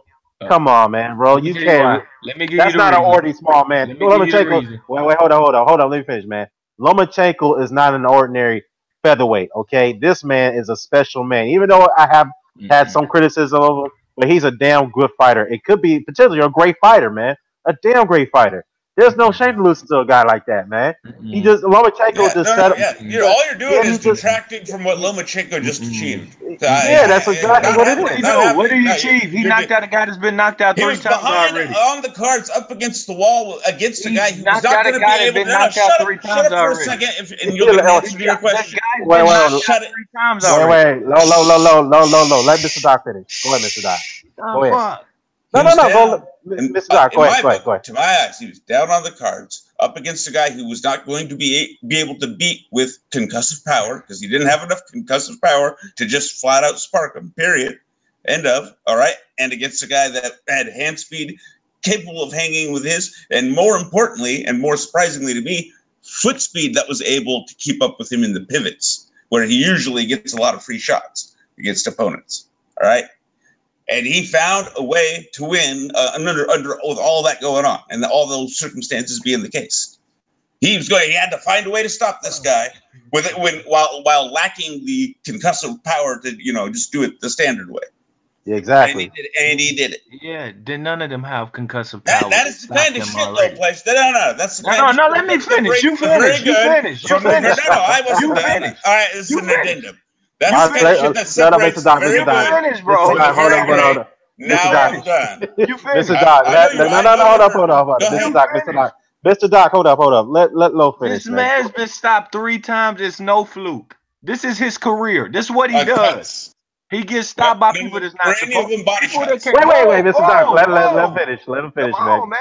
Yeah, If go ahead, somebody Low. don't agree with you, just don't talk through him, bro. All right, go ahead, man. Go ahead, Low. Go ahead. My man's been stopped by people coming up in weight, people that's not huge punches at the weight. This is what happens. I knew this was happening. Look, was he fast? Have I seen other people keep up with Lomachenko's angles? Believe it or not, Nicholas Walters for 2 or 3 rounds. But before he gassed the hell out, was making the same lateral spin, but he was not meant to stay the course to do that because he was you only trained 2 months. Linares was the first guy that Lomachenko had fought that some people rank, some people don't, but they gave him ample time. They treated a golden boy fighter better than they treated their own fighter. And he still failed as the bigger man that's fighting a guy who's already lost at 126 pounds. And he put on a horrible game plan to where he let this man get in range from the first round to the last round. From round 1 to round 9, Linares let this man get right where he wanted to get. And that's why I knew he was getting his ass whooped from round 1 to round 9. Lomachenko basically controlled every round. Linares would have his little flurry in there, and you say, okay, I could give him that, but I'm going to eventually quit giving him these flurry rounds because flurries don't break people down, whereas 7 jabs in every minute tends to knock your neck and loosen your neck, and Linares, you're already fragile. And what did he do? He got knocked out by a former 126-pounder again. He should be ashamed of himself, calling himself the ring champion. One second. Calling himself the ring champion, and which he won from the 5th-rated man. You the ring champion. You're supposed to be the control man of the division, and you had all the right opportunities to do the right. You got all the training time. You haven't been inactive. They haven't sent you on shit, and you still got your ass stopped. Well, Low, isn't it fair to say though, because that is kind of harsh to say that he should be ashamed losing to Lomachenko for one. Number 2, wait, hold on, Mr. Doc. Can I say something real quick, and I'll let you come in. I'll let you come in. All right, it's kind of harsh to say that, number 1, because number 2, I think it's rather to say that he made mistakes. Yeah, he made mistakes, okay, but the fact is that he was going up against a very skilled pound for pound fighter, okay, a guy that's very difficult to figure out. That's who he was going up against. And he dealt with it quite well. Many people, half of the people had him win the fight before he got stopped. Mr. Doc had him winning. Okay, he started to figure him out in the later rounds after the knockdown. Okay, but the fact is, did he make mistakes? Absolutely, he did. But should he be ashamed of losing to Lomachenko? Absolutely not. For me, absolutely not. I respect your opinion, but at the end of the day, man got broke. He wasn't winning rounds. Go you broke down, you're not winning rounds. We have to remember and keep in mind for the sake of context that Lowplace is the same guy that when we got him to go and watch Roberto Duran versus Davey Moore and Iran Barkley, he came back angry as like this at Iran Barkley and Davey Moore, if you recall. So I remember that. Hey, dropped his hands a lot. That's you don't do that. You don't do that. You're taking. Well, you don't sacrifice yourself like that. But once again, I don't think Lomachenko's just pound for pound. No, I've seen him beat. I've seen them.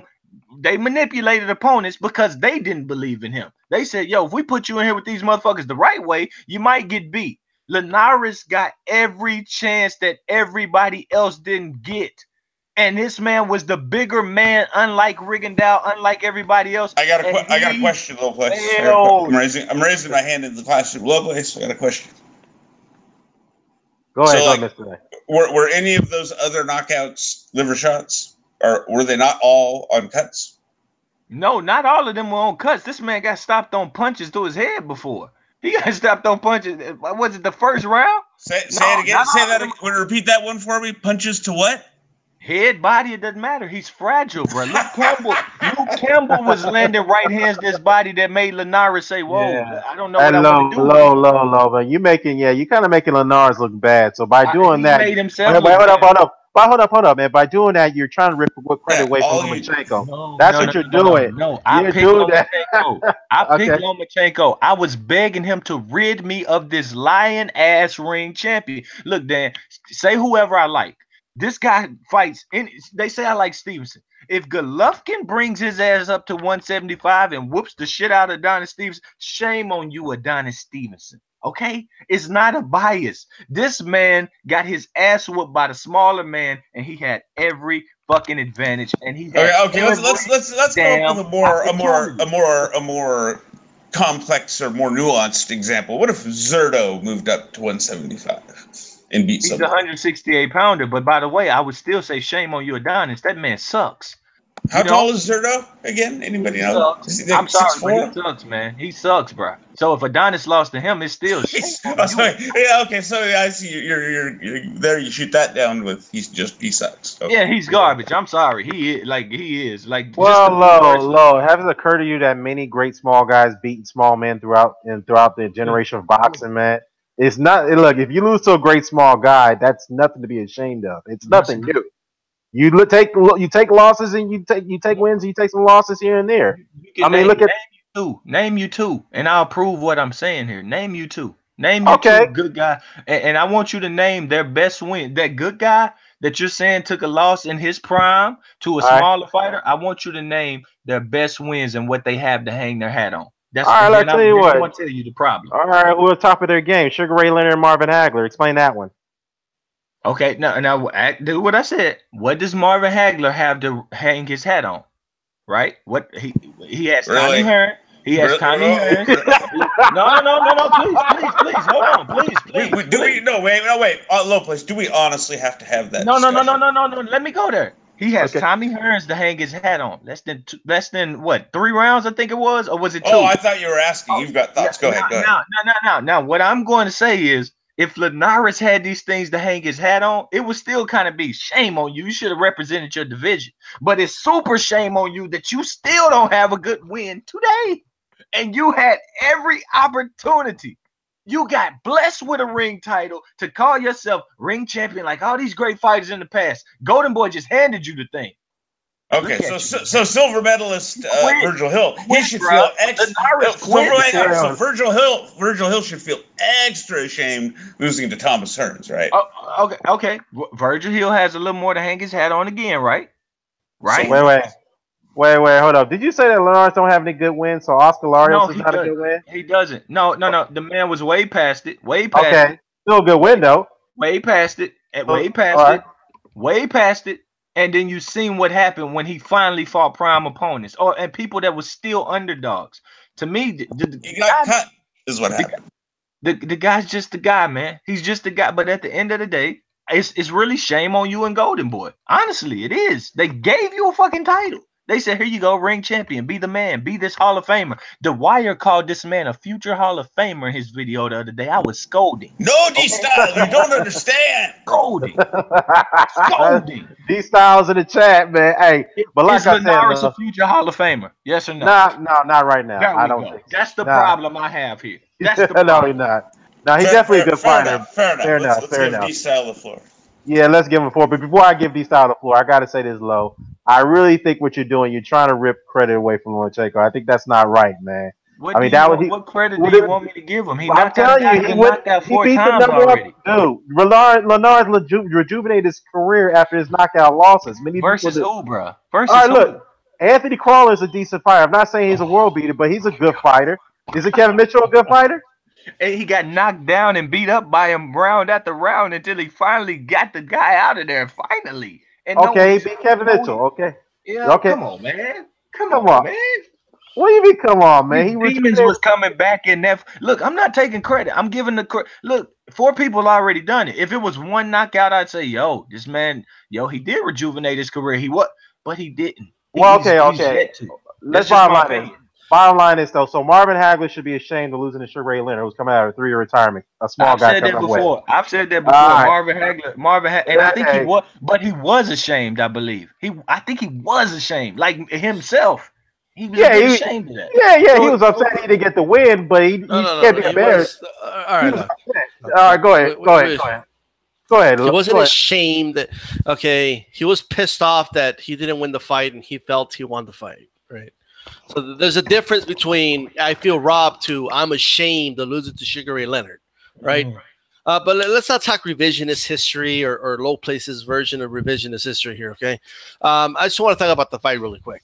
The fight is what it is. Look, it was a good fight. It's what I expected. Now, look, I haven't listened to that Dwyer video. Something tells me context is missing, but context. What's that? He called him a Hall of Famer. But here's no, don't look again. I understand what you said. You already made your point. It is what it is. I'm just saying. I'm clarifying. I didn't listen to the video, so I'm not just going to co-sign when you have said things before that were very misleading. All right. But with that said, I will say the following. All right. About a couple years ago, Dstyle Boxing. Yes, I'm talking in the third person. Was talking about Jorge Linares. Okay, I was pumping the dude up a lot, right? Because he does have the skills. What he doesn't have, however, is punch resistance, apparently, and he can't really handle pressure that well. And that's what we've learned about Jorge Linares throughout his career. But does he have skills? Yes, he's a very talented fighter. That's the reason. Okay, he was giving Lomachenko a damn good fight, So, and we could sit here and have my own criticisms of Lomachenko and how people rate him and all that. I have a feeling it's worlds apart from what other people rate him. So let me just say this, all right? So when it comes to Lomachenko, what I don't want to hear, and by the way, I don't want to sound like I'm agreeing with Lowplace, because in the grand scheme of things, I'm not, but it's going to sound like it at first, all right? So right now, everybody wants to, not everybody, all right? Certain people, right, want to just crown Lomachenko #1 pound for pound because he just beat Jorge Linares, okay? Just by definition. A lot of these dudes didn't even know who Jorge Linares was last week, right? But once he beats this guy, and everybody wants to, rate him high, all right? Now, I knew Jorge Linares was going to give Lomachenko a hell of a fight. I already knew that because I already know Jorge Linares. Right? I followed his whole career, right? And I also knew what was going to happen. Eventually, he was going to get broken down, and that's how he ended the fight, as a broken down man, right? But now they want to crown him #1, and I hate to bring this up, but it's just the facts, and it's just the truth. I can't give Lomachenko all the glory when this dude has been stopped 3 times previously. Not 1 time, not 2 times, but 3 times. right? And every time he's been stopped, it was like in a different manner, in a different way. You know, whether it was pressure from, you know, what's his name again? That Mexican dude. Thompson. No. DeMarco, right? Yeah. But I mean, did you guys watch that fight? I seen that fight. All right. I mean, what happened in the first half of that fight? DeMarco was getting an ass beating. Yeah, he's getting his ass right. But then what happened? As Okay. always. I thought that ended untouched, did it? No, he got knocked. He got stopped. He got Okay. yeah, got TKO. TKO, yeah. He got stopped and he looked like a broken man. Then he got knocked out in the second round of his next fight. All right. Yeah. So now I will say this. All right. Everybody, you know, looks at the boxing landscape in different ways. Okay. Some people seem to believe that only like 2 fighters are good and everybody else is a bunch of bums, apparently. All right. I'm not going to mention any names, but it's obvious that he did, you know, bring himself back up. He rejuvenated his career. I mean, that's obvious to see. Okay. I'm not saying he's the best pound for pound. Okay. I don't care if Ring gave him a belt and all that shit. I don't care about all that. But what's clear is that he is a good fighter. Right. And if that wasn't clear from last Saturday night, I don't know what to tell you. Right. Because nobody, I guarantee you, aside from a Mikey Garcia, ain't nobody going to do that to Lomachenko. It's not going to happen at 135. Right. Nobody. All right. So bring him on. It's aside from a Mikey Garcia, nobody is going to give Lomachenko that type of a fight at 135 and below. Period. I agree. Disagree. They would have gave him fights at 130 if they wouldn't have sit them out. They would have gave him great fights. Like Walters would have been a great fight. They said, no, thank you. We're not giving you opportunities to stay sharp or to train. And Top Rank isn't paying very well. If you get a Robert Easter Jr. in there, potentially, and give him time. He beat Walter so bad. That's fine. He beat him bad. He beat his ass, bro. He beat his ass.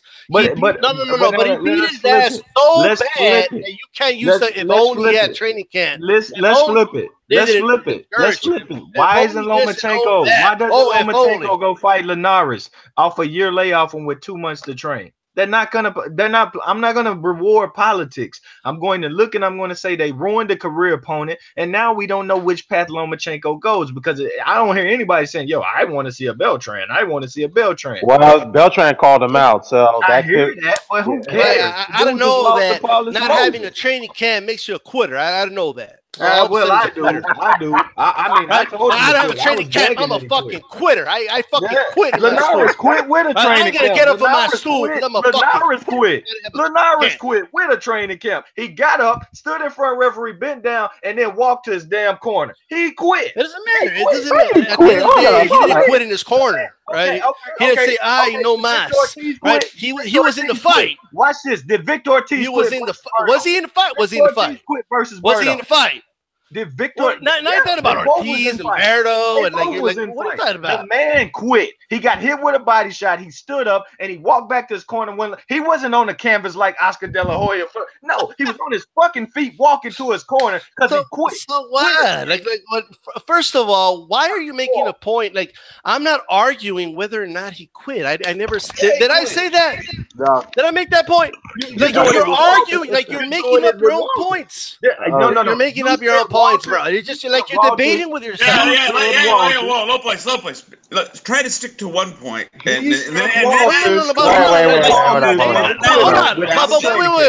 actually stick to actual points that I said. Okay, hold up. I never said, Linares. He never quit. That never came out of my mouth. That never Walter shit. Like nobody deserves training camp. Lowplace. Let me tell you this, bro. I know that there's certain fighters, man. You got certain BFF fighters, like you got certain fighters. Well, if you want to go there, you go there. I'm assessing this fight. Right? Wait. Certain fighters. Everybody knows you got. Wait, Dstyle. Hold up. Everybody, hold up, everybody. Hey, Dstyle, hold up, man. Hold up, everybody. Low.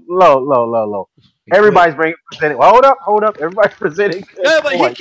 Wait, hold on here. Hold up, allow him to make up points. Like I know, I understand that. I understand that. Did the man walk to his corner? Did the Wait, man fall wait, to wait, his corner on wait, his low, own? low. I just want to Lowplace ask you is still something. trying to Wait, make hold on. Let me get my right. question. Let me get my question out. Let Man, me he's get my still question. arguing with his own Wait, point. hey, yo, E, hey, yo, D style. Let me get my question out. So, low. Let me ask you a question, man. Are you telling us right now that Lomachenko does not deserve credit for beating Linares? Is that what you're telling us right I now? did not say that. Why? What are you telling us? I'm just not Are doing you this giving? pound. He's honestly, You giving him credit? I don't even feel like my pound for pound list has to have Lomachenko on it right now. But I do look at Linares and I So say it doesn't, but it does. whoa. It doesn't have him on there. It doesn't. And I haven't made one since after the fight. Well, let me ask you this. I don't feel like he's done more than Usyk. I don't feel like he's got better win than Jackson. I don't. But at the end of the day, Okay, whoa, stop right there. Stop right there. At the end of the day, Stop. No, let me finish. Let me finish. D-Style's got a point to finish make. my point, man. Let me finish this point. Let's finish this point. Yeah, let's finish this point. The guy flat out, like I said, he's already been knocked out 3 times. I wasn't expecting him to win this fight. The man was a 9-1 underdog, and he's supposed to be the ring #1 guy with the weight advantage. And you saw right away, he's not a durable fighter. He's not a defensively sound fighter. And no matter how much time you give him, how much activity, he's still not as capable as people claim. He's a hand-first fighter. His feet suck. His defense suck. And it's just that on that, man. Look. Well, he did better than his boy Walters. I know that. The situation that he put Lomachenko in remains. Well, let me ask him a question. He did better than your boy Walters. Like, wait. Wait. Walters ain't my boy. I'm only bringing up what they. Let me ask you a question. So let me ask you this, man. Wait, Mr. Doc. Mr. Doc. Let me. No, actually, hold up. That Lomachenko was going to. Hold up. Let me ask my question to Low. Let me ask you this: since you don't have him on your pound-for-pound ranking, now the Usyk argument, maybe there could be a little bit of argument that could be made there. I can see your point on that one. But as far as the pound-for-pound ranking, since you don't have him on there, how do you justify Adonis Stevenson on your pound-for-pound ranking? Oh, whoa. Lomachenko, Mr. Never been a lineal champion? Hold on. Well, he has a ring title. Whoa. He has a ring title. That's a fraction of the lineal title. What are you talking about? That ain't a lineal title. That's a fraction of it. Please not. Let's not give. But we're gonna lick Adonis's balls because he knocked out a dude that just got knocked out. Hold on, y'all. Hold on. Beat Gary Russell. Gary Russell. Now, let me make the case. The Gary Russell win could look way better next week. But the fact of the matter is, I can bring up ratings to you. When he fought Gary Russell, the man wasn't even rated top 10 because he never fucking done Lomachenko beat Reagan, who was undefeated, bro. Pound for pound. Yo, I mean, come on. Look. Let me make my point. I do not rate politics. You're talking in circles. Whoa. Can I make my fucking point? Go ahead, make your point. I do not rate politics. We're trying to let you. Wait, Mr. Doc, let me finish. Go ahead. I do not rate politic bullshit. I do not rate 2 pounds up fights that there was no need to make. I do not rate those wins. If you do, respect to you, fine. But Lowplace don't do it for nobody else. All right. Hold on. Can I talk now? No. Right. He made a point. Go D-side. Go D-side. The point's been made. Look, you're not for politic bullshit. Look, first of all, right, Shad Dawson was a lineal champ because of politic bullshit, right? So don't even get started with that. And he had just gotten his ass whooped. Okay, the fight before that. Okay, before your boy knocked him out. Right, but you want to give him all the credit for that. So how was that politics? Wait, no. Let him finish. No. Let him finish. D-style. You wonder why people interrupt you because you always interrupt them, right? Keep interrupting. I'm going to give you a piece of your own medicine, all right? I heard you last time. Oh, D-style, you so scared of me. Oh, I'm right here, bro. Okay, I'm right here. Listen to me, all right? It's really simple. How could you give one guy no credit at all? Like Linares, no credit. Walters, no credit. Zero, nothing. And the other guy, you give him all the glory, okay, because he knocked out a guy that was, quote unquote, the lineal champion. And based off of what? All right? Because he knocked out Shad Dawson, bro. All right? And that's why he gets all the glory. All the glory. All right? He wants to talk. Let him talk. Yeah, I just need to explain that, Lo, because that doesn't quite make any sense. Ever since that win, Stevenson essentially hasn't really done much. It's like Stevenson gets a pass for everything, right? Oh, he sits in the throne. He does whatever he wants, and no, it doesn't matter. He beat Chad Dawson. All that. He hasn't done anything. Hasn't done anything, but Tony Bellew. Tony Bellew is way hotter than just about Lomachenko's won more titles than Stevenson in less than 12 fights, bro. Hold on. Weight classes ain't what I rate pound for pound on, bro. Linares is a 3-division champion as well. Learn a time, Lopez. 3-division, baby. 3-division. I mean, if that's your criteria. Stevenson set himself apart in performances. Guys like Tony Bellew hot as shit today. You must have forgot. Okay, until you outdo he him. beat a one-legged man. He beat a one-legged man, everybody. Hey, I'm gonna let him interrupt. No, go ahead. One-legged man. Wait, everybody, stop. Go ahead, Lo. Finish your point. I'm gonna let him interrupt. Look, all I can say is this: until he's no longer active, and you put your L right there, until you put an L where he is, Badou Jack may do that. Look. Outdo his performances or get the fuck behind him. Okay, the man has went up in weight, knocked out a lineal champion in one fucking punch. Period. Knocked out Tony Bellew, who is a cruiserweight titleist and has 2 fucking wins at heavyweight, unlike any light heavyweight today. All right, I can't see Linares going up to junior middleweight and fucking up Charlo or fucking. Matter of fact, he can't. Matter of fact, wait, hold up, Tony.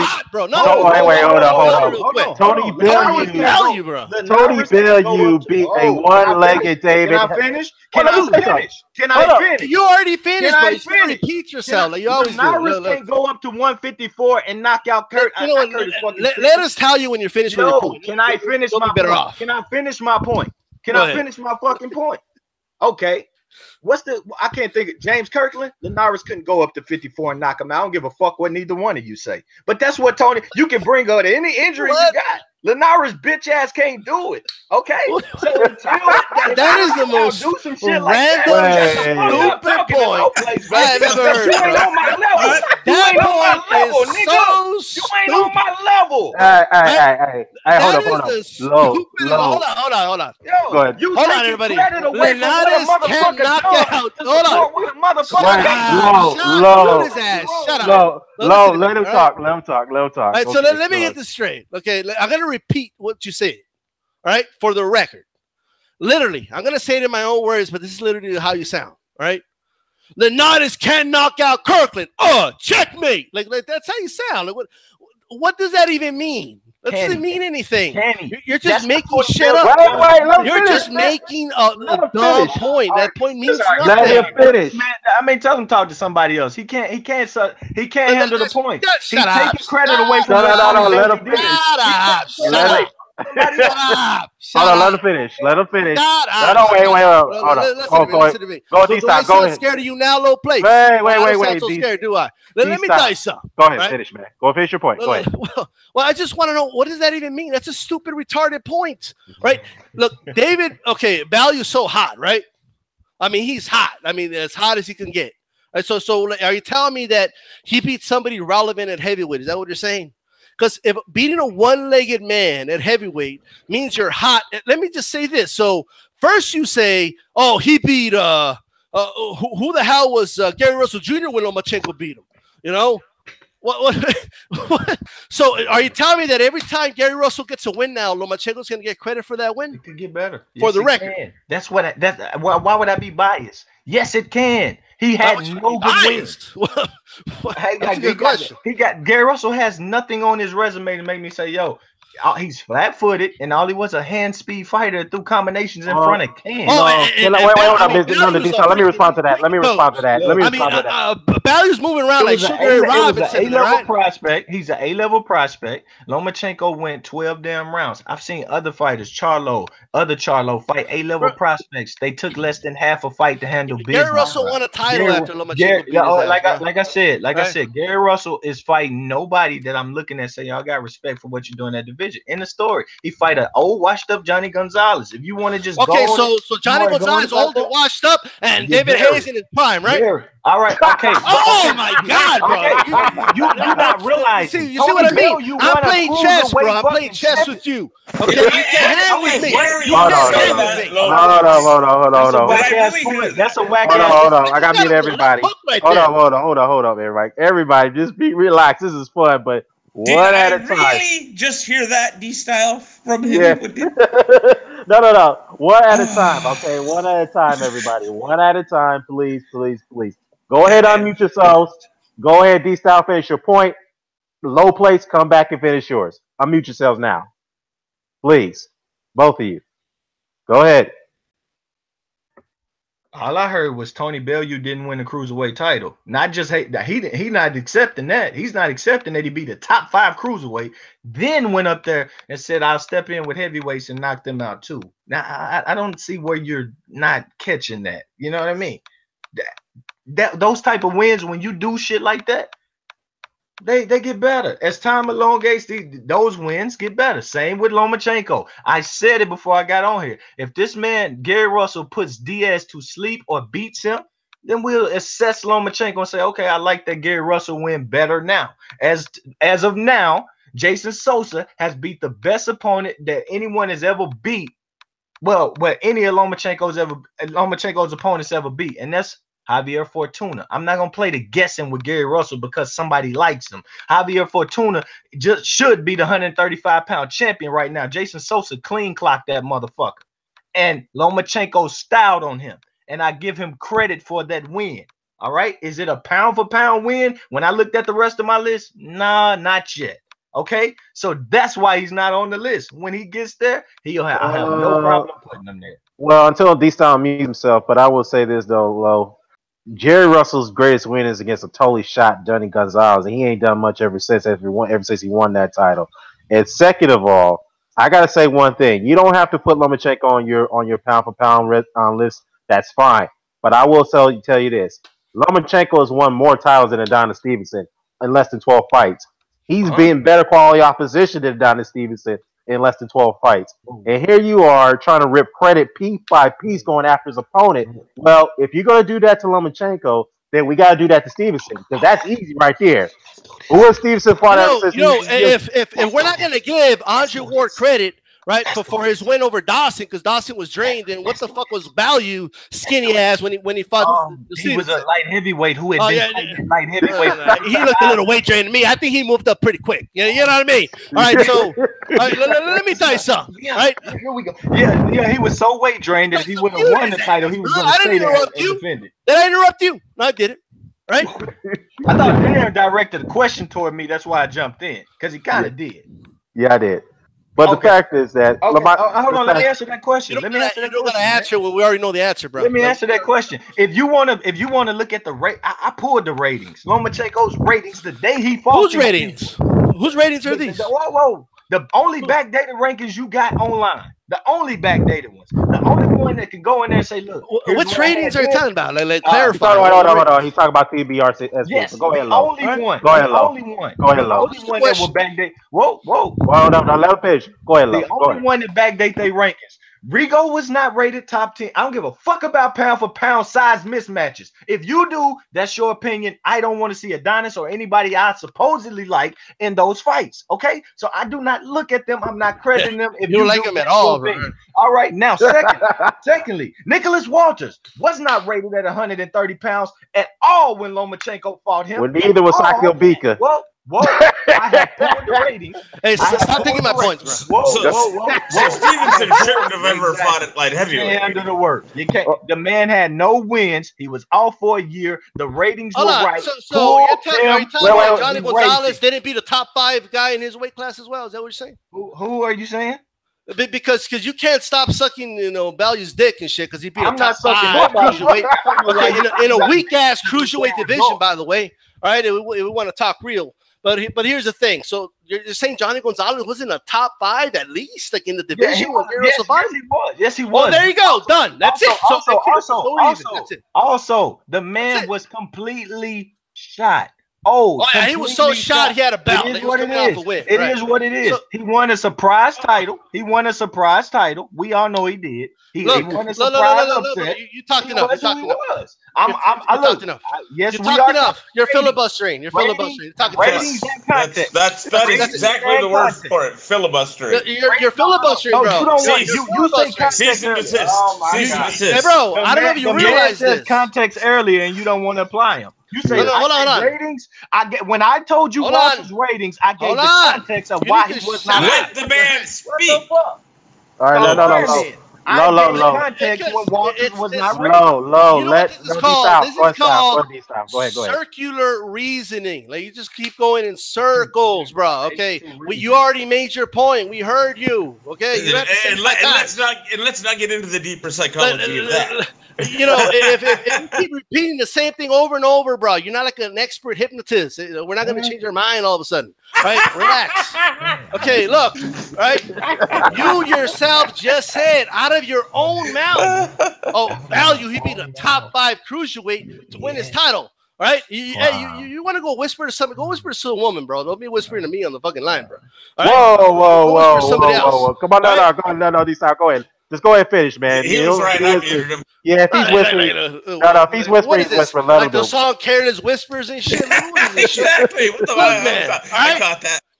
Like, why is it that, you know, Bellew, he's using Bellew like, Bellew beat a top 5 cruiserweight. What?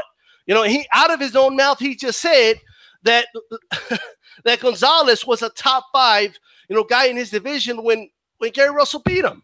But Lomachenko gets no credit for that under his own, you know, way of rating guys. Okay, yeah. in this you know pyramid scheme, you know, type of rating, right? Yeah, I mean Lomachenko went up to hold up. Can I ask him a simple question?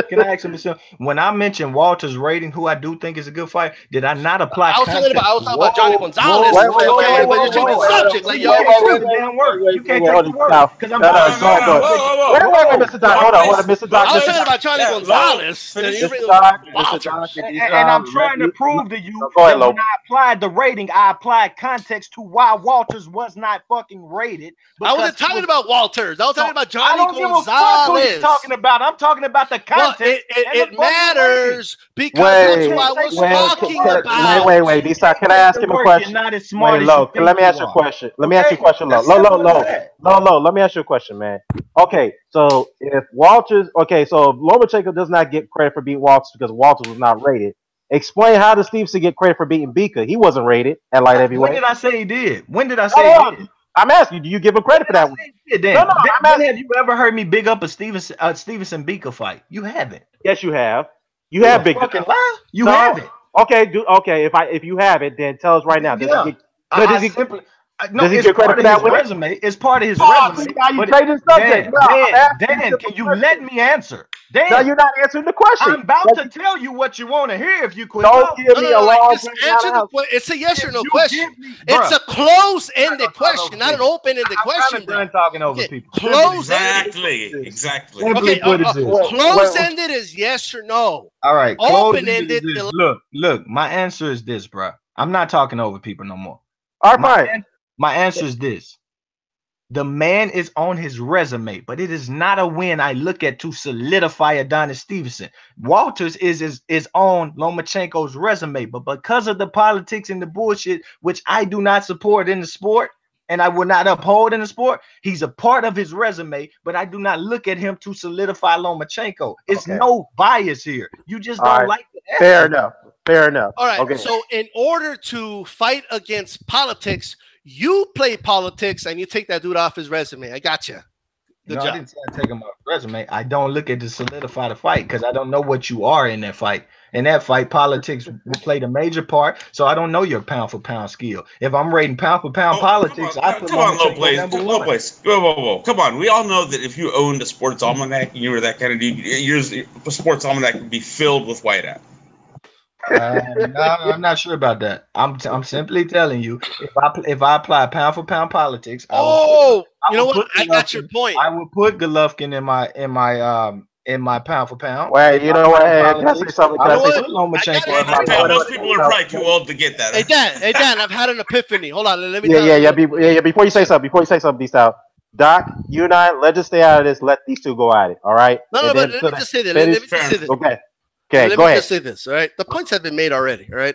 Right. But I just want to say this. So we can't, count Walters because for all we know, Walters wasn't at his best. He was a broken down man, right? I mean, he wasn't prepared. This, that, and the third, right? You can count him. But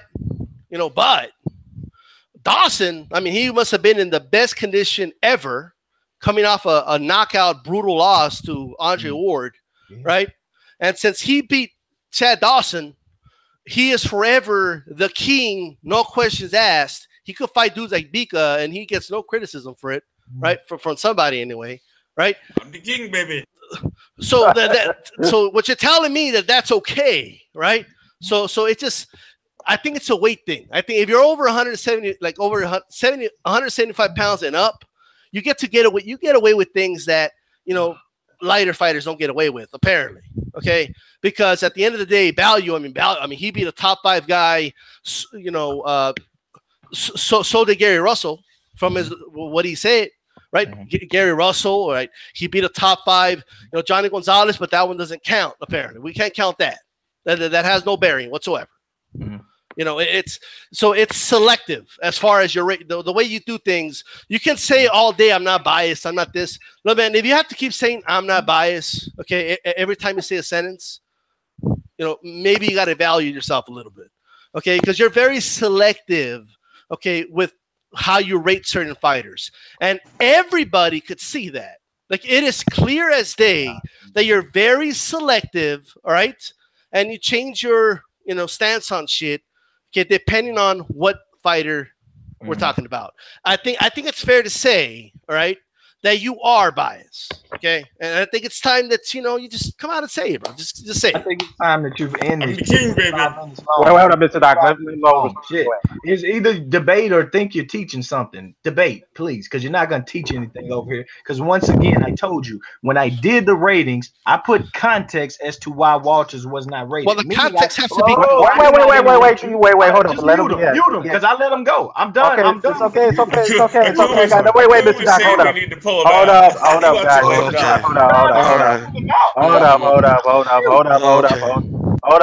Hold up. This is a great sign of people not want to take the work. I applied context. Wait, low. Go ahead, finish your point. Nicholas Walters, still doing it. Wait, what up? Dstyle. I'm doing what he did. All right, I hear you. Okay, feel free. No, go ahead. I hear you guys, but that's for you. Let him finish. Go ahead, Low. Finish your point, man. Go ahead. Nicholas Walters, who I think was a good fighter. And when he's active, when they give him dates, yes, I apply context as to why he was not rated. All right. Now I'm going to apply context to everybody I rate. Everybody, not I rate, but everybody in the top 10. Okay. Top 10 isn't what I'm saying is great, but I'm just telling you Lomachenko hasn't fought or really beat none of them. He really doesn't do that. His last, what was it?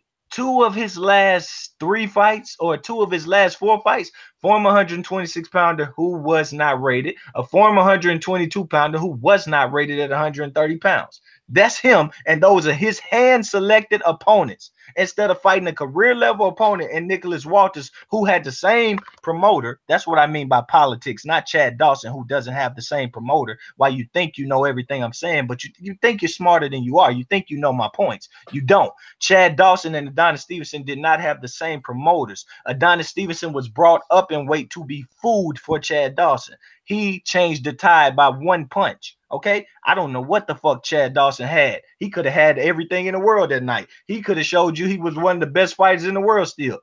But I don't know, because 1 punch didn't allow him to show a goddamn thing. Okay, now Lomachenko, Walters, year layoff. This man still goes what? Well, how many rounds was it? 4, 5, 6, some shit like that.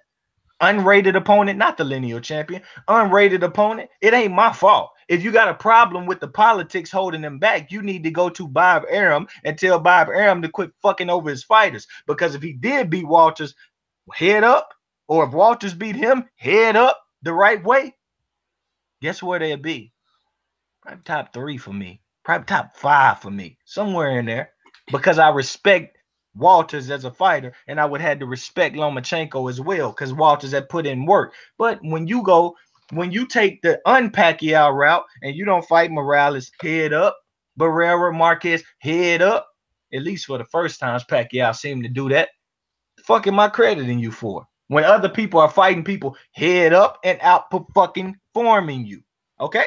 Simple as that. He's getting outperformed by a 40-year-old. Linares wouldn't have went, what was it, 10 rounds? Linares would have went 3, and you know it, okay? He's shown this before. So when you comparing him to Adonis Stevenson, you putting him on a whole, look, I don't give a fuck if he won a 126-pound title from an A-level prospect that he couldn't knock out. I don't want to see Stevenson fight some A-level prospect. It's going to get ugly. I want to see him fight Badou Jack, who's pound for pound number 2. I don't want to see Stevenson go win a fucking title from, what's my guy's name? Rocky fucking Martinez, who barely got any goddamn good win on his resume. I don't want to really see Stevenson versus paper mache ass Linares. I want to see him versus Badou Jack. And it ain't just Stevenson. It's a list of 7 or 8 people that I feel have better fucking wins than Lomachenko. I don't give a fuck if he has 12 fights. He's 30 fucking years old. What do you want him to get? 30 so he can be 40? No. You want to have 30 fights? And you can, no. Thank you. The man is 30 years old. If he ain't ready now, he ain't never going to be ready.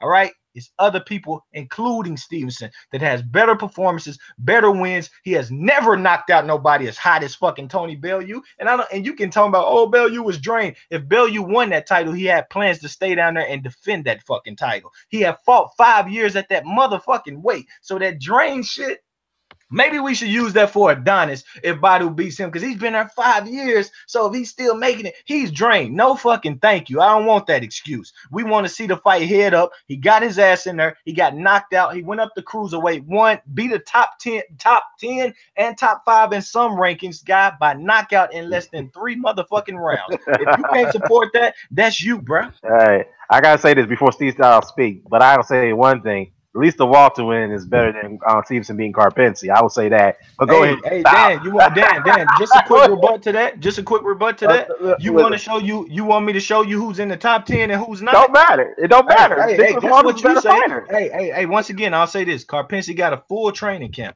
That same Carpensi Let me ask you this. 1 second, please. That same Carpensi fought Alexander Vazik, top 10 light heavyweight, top 5 light heavyweight, and he knocked his ass down in the first round on the 10.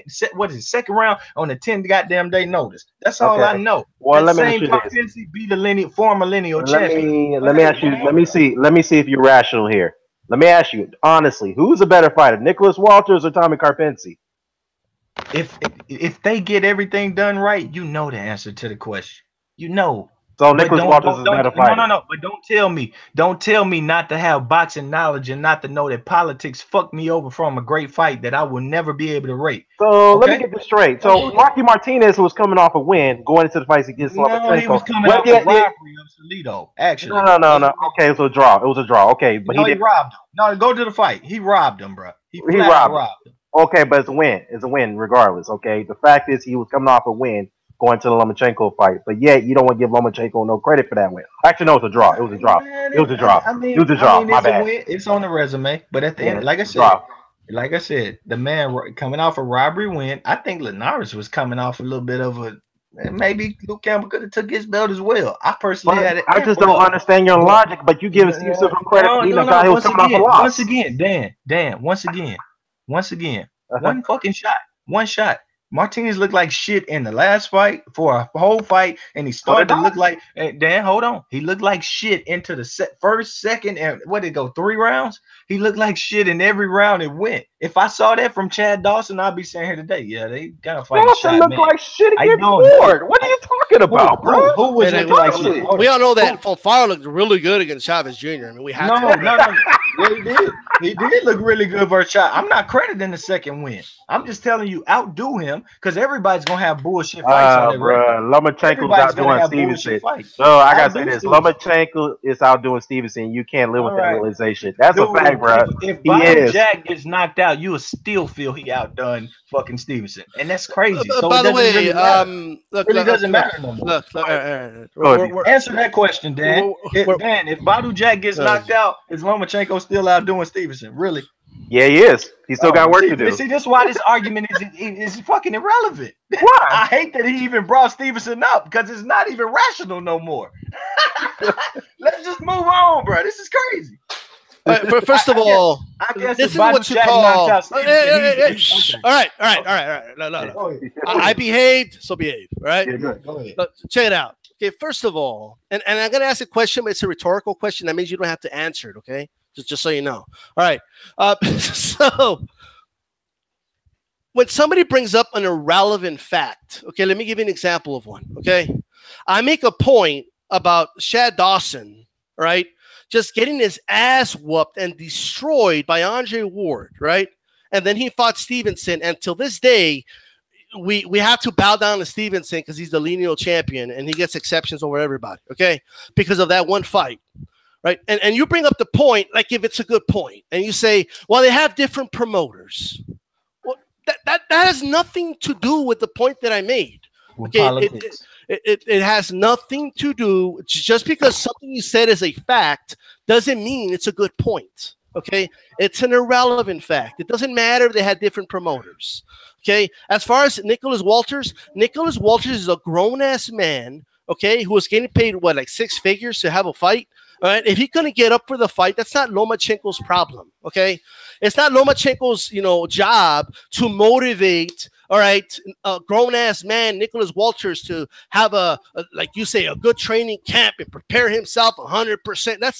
That is not Lomachenko's job, right? If you want to get to this conspiracy thing that Lomachenko, conspired, okay, with Bob Arum to, catch, this dude off guard, then you stick to that, okay? All I know is that he beat the shit out of Nicholas Walters, and you are finding every reason to discredit him for that win because if you give him credit for that win, it's going to unravel your entire argument and this apparent hatred you have for Lomachenko. And by the way, I'm not even a big Lomachenko fan. I came on here, right? The very first point I made was you have all these, crazy Lomachenko fans wanting to say that he's the best of all time all of a sudden because he beat Linares, which I think is insane. All right. So you're not talking to somebody who's being irrational and just, he's a Lomachenko tard and whatever Lomachenko does, Lomachenko walks on water. That's not who you're talking to here. Right? Yeah, let me chime in on that. I am not the biggest Lomachenko fan either, and I'm with Dstyle on this one. But you got to give credit where credit is due, man. The man is doing a very good job in less than 12 pro fights. We have to admit that. You have to admit that, Lo. You can't just go in every. I give Bob Arum credit. Oh, here we go. No. I felt like Linares' fight was the first time he really showed me something that I didn't already know. And by the way, responding to what I said and going around talking about all these other fighters and irrelevant shit is not answering the question directly. Right? Okay, once again, politics is not the reason Adonis Stevenson got a damn Chad Dawson fight. The politics. That's not what I said. The politics is the reason Lomachenko was in there with Walters on 2 months' notice. Now, you're right. It ain't Lomachenko's job to lose because of that. Bro, you're making it sound like it's a 2-week notice. Please. I did not. We could go back and forth once in a while. We could go back and forth once in a while, buddy. Right? Because, bro, you talk for like 10 minutes straight. Don't talk for 10 minutes straight then, right? I did not interrupt you. No filibuster. Maybe you should time the first time you spoke. Maybe you should time that. No. We don't gotta go that Let's have a far. discussion. Make your point and let's move on. I did not interrupt you, so I'm just gonna hit the mute button. Fair enough, but make your point nonetheless. All right. Well, if you stop talking, I could make it. But at the end of the don't day, make it a long point, man. Make it pretty quick. At the end of the day, you bring up politics and you do not apply the context I applied. They had the same promoter, and politics told one man, hey, man, you get active, you be good, you be sharp. They treated the Golden Boy Linares fighter better than they treated their own fucking fighter. Linares got time to prepare. He got time. He got to stay active. Walter said they didn't offer me fights. Adonis Stevenson, promoter, did not say, shit, Chad Dawson up. Put Chad Dawson to the side. No, they sent their man up in weight where he was an underdog. And like I said, you keep on acting like you know what Chad Dawson had just because he lost. Plenty of people took a loss and came back great. You don't know what once again, listen, you don't know what the fuck Chad Dawson had because you didn't get to fucking see it. Do you understand now? What the fuck are you talking about? Hold on. So if Adonis go in there and knock everybody out on the first round knockout, what we gonna say? It don't matter who they are. Win, good lose, good win before, or a bad loss. Well, that guy was done. I knew he was done because I'm Dstyle, and I can't even see him throw a punch or take 5 punches. Or yo, mute this dude. It was widely hold on. That's it. Hold on. I gotta say something. Hold on. I'm gonna make my point. Hold on. All right. Okay. First of all, you don't know how Welter's felt that night. You don't know that he's a fucking quitter, okay? And he's just making excuses for his fucking loss. Could be, but don't give me the potential to the politics. Let him finish. You could be right. I'm gonna give you a hand clap on that. Listen, let me tell him. No. You already made your point's been made. Stop making the same point over and over again. I actually got muted when I was finishing my point. Well, let him finish. No, it's because you talk too long, bro. People don't want to listen to the same point over and over again. It's 3 against 1, and I'm holding my own and doing better than anything you can do. No, you're not. Hold up, man. Let him finish his point, and then you respond. Jesus Christ. Go ahead. First of all, I'm not complaining about the point you're making, Lowplace. It's the way you're doing it. We need, just come on, man. Answer the questions. Be concise about your points, so we can all get our points in a timely fashion. Nobody asked me a question. Yeah, I'm talking generally. Let me tell you when you can't. If it's a boxing debate, you don't want to be a part of it, you can just eject. Honestly, he's coming at me. I'm not. No, I'm not. We're having a boxing discussion. That's all this is. All right. Man, but we can't have a. No, hold on. Okay, a discussion is you make a point, then I make a point. You make a point, then I. It's not. Let's just sit down and cross our arms and be bored as fuck. Low place. 10 straight minutes. I'm the first point you made, and you will see why. All right, I gotta. Hold up. I gotta mute both of you. Okay. Before I do that, let's make this simple. Dstyle, finish your point. Ro, do not interrupt. Let him finish his point. Dstyle, you have the liberty to go however you want to go, but try to make it as meaty as possible. Okay. After you're done, Lowplace, you can respond. Dstyle, don't interrupt Low. All right, when he responds to you. Okay, so go ahead, though. We just need a time limit because I don't have all night. Okay, to just sit down and listen to him make a point and then go around the circle and make the same point over and over and over again. 3 minutes. I'm watching the clock. Okay, Mr. Doc. Okay. Right? Go ahead. I don't even need 3 minutes. Right? All right. I just saw somebody post that later saying Miranda was knocking out freaking Chad Dawson in training camp. Right before the Ward fight. If this is true, this is horrible. That's happened. Yeah, that did happen. Okay, and that's documented. Documented proof. There you have it. Okay. What does that have to do with? Go ahead. Shut your mouth. All right. This is my 3 minutes. All right. Yeah, let him finish. Yeah, go ahead, Dstyle. Go ahead. Okay, we don't got time to listen to this. Look, man, all bullshit. First of all, don't take it personal, bro. All right. Just please don't take it personal. It's all in good fun. But here's the deal, okay? You cannot take away a dude's win because you feel now you want to talk about you don't know about Dawson and how he was that night. You don't know. You weren't there with freaking Walters. I don't care what Walters said after he quit, right? Or whatever he was saying, whatever excuses he was making, right? What was Ringendown making excuses before the Donaire fight? It was clear Top Rank wanted Donaire to win, right? But when you're a real champion, when you're a real fighter, when you're old school, I thought you liked old school. Remaining. All right? when you're real old school, you're always ready for a fight. You don't make excuses. You're talking about 2 months. I get a 2-week notice. All right? 2 months. Yeah, 2 months to prepare. You give most fighters 2 months. They'll get ready for Lomachenko. Right? You don't need more than 2 months. What do you want to do? To overtrain or what? How much do you know about training camps exactly? How many training camps have you covered? Talking about 2 months. Oh, he only had 2 months. How much time did this dude need? He looked in good shape to me, right? He was a defeated fighter. He got destroyed, right? Now, you don't want to give him that credit. I'm not even a Lomachenko fan, and I clearly see this, right? It's clear as day. But Pika, we got to give him all the credit in the world. Oh, Fonfara. We got to give him. Oh, he beat Fonfara, everybody. Stevenson beat Fonfara. Did he beat Ward? No. Okay, did he beat Kovalev? Nah. Okay, he could have fought those guys. Right? You want to talk about politics? Oh, he didn't use politics, right, to get out of those fights? Oh, yes, he did. Right? And I want to know what you have to say about that. He used 3.5 million dollars worth of politics to get a Kovalev fight, and Kovalev refused to fight him and waited for Andre Ward for $2 million to lose his title. So you may need to brush up on your shit before you come at me with Stevenson's talking. Okay. He used 2 purse bids for Sergey Kovalev, who was his mandatory, who ducked. Kovalev got out of those 2 purse bids, so we're not gonna go there. Andre Ward, who said, I'm gonna retire instead of unified, well, going undisputed. So that route is done. All right. I'm glad they didn't get the fight, because a real fighter, a guy that's really hot and not doing this racial bullshit. Kathy Duva gonna make me a star by hating on Stevenson. Jack is really hot and people know it. So I'm glad they didn't get it, because Stevenson might have whooped their ass and retired. Instead, I get to see him versus a guy who I think is actually a better fucking fighter and more true to the game than Kovalev or the shit Ward be pulling. Actually. So there you go for me for our politics. I fuck with one that don't play none, Badou Jack. So therefore, I'm not going to fuck with a little pussy like Lomachenko and his people who consistently say, oh, we're going to fight Rigo. He ain't been too active. He just fought 1 round. And I want you to understand, I was on a hangout with a bunch of fucking fanboys of this guy Lomachenko, and I told them, man, I saw Rigo training at the media day and he was falling over his trainer. They said, yeah, I saw that too. He's not sharp. Okay, so that's another thing. When you're not in the ring, you're not fighting, you're not getting that sharpness. Minute and a half, Flo. I apologize. Yeah, okay, that's fine. You're not getting that sharpness everybody else is getting. So that's what I mean when I say they applied the politics. Nicholas Walters had a fat camp for 2 months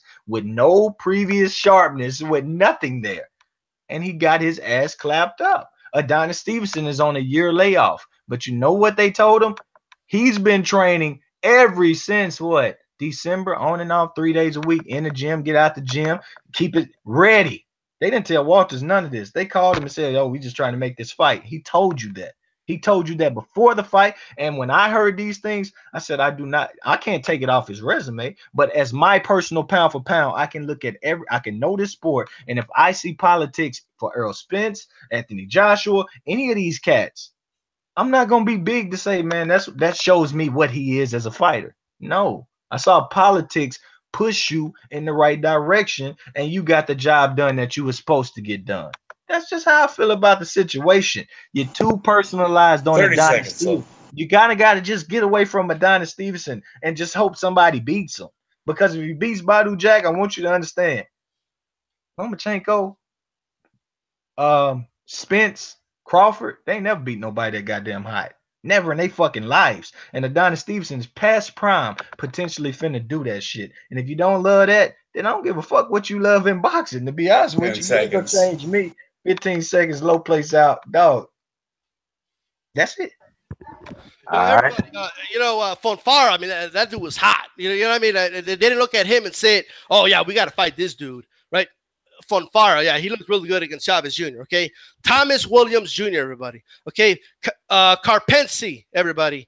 Bika, everybody. Since 2015, that's who this dude has fought, all right? Are we keeping the clock? Wait. Don't interrupt. Yeah, I'm watching it. Yeah, let him. Okay. Go ahead, Dstyle. We did pause the clock for a little bit, right? Yeah, go ahead. So anyway, you got 2:30. You got 2.5 minutes. Go. I don't filibuster anyway. Don't worry about it. It ain't even gonna get to 3 minutes. All right. Okay.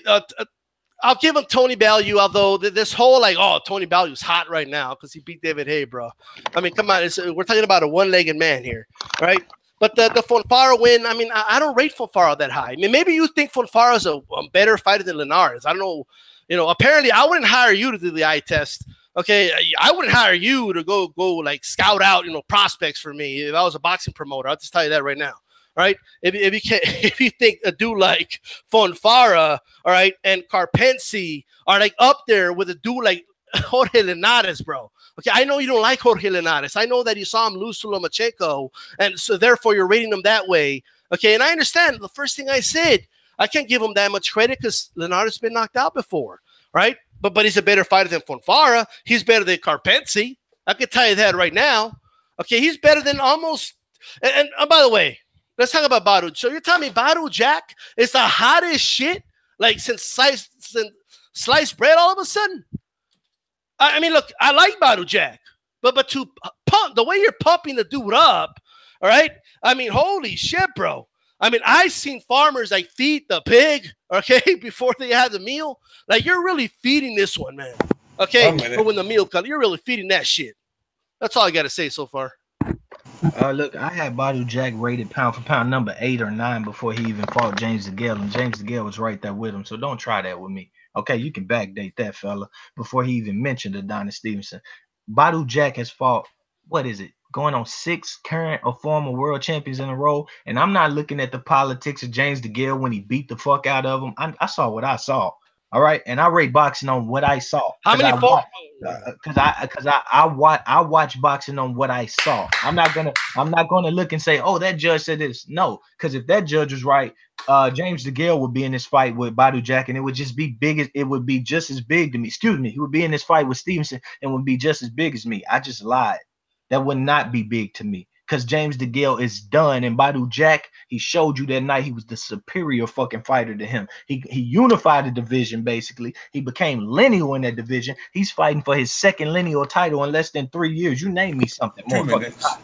You name me something more hot than that. Don't disrespect that, man. By the way, I think I'm picking him with Stevenson. I'm flip-flop, but at the end of the day, I actually don't care. I love great fights, and that's what that is. It's organic. They made the right fucking fight. Badou Jack went for lineage. You laugh at Fonfara, Karpensi, Williams. Guess what they did that Ward and Kovalev have never done? They signed a contract to fight for light heavyweight lineage. They didn't go bitching and pussying around, retiring or ducking career high paydays in order not to do it. They're Karpensi, I can give you ratings. Top 10, number 10 man. Thomas Williams Jr. just coming out a knockout of who Andre Ward was in there wrestling with. Edwin Rodriguez just knocked him out in the fight of the fucking year. He was rated top 10.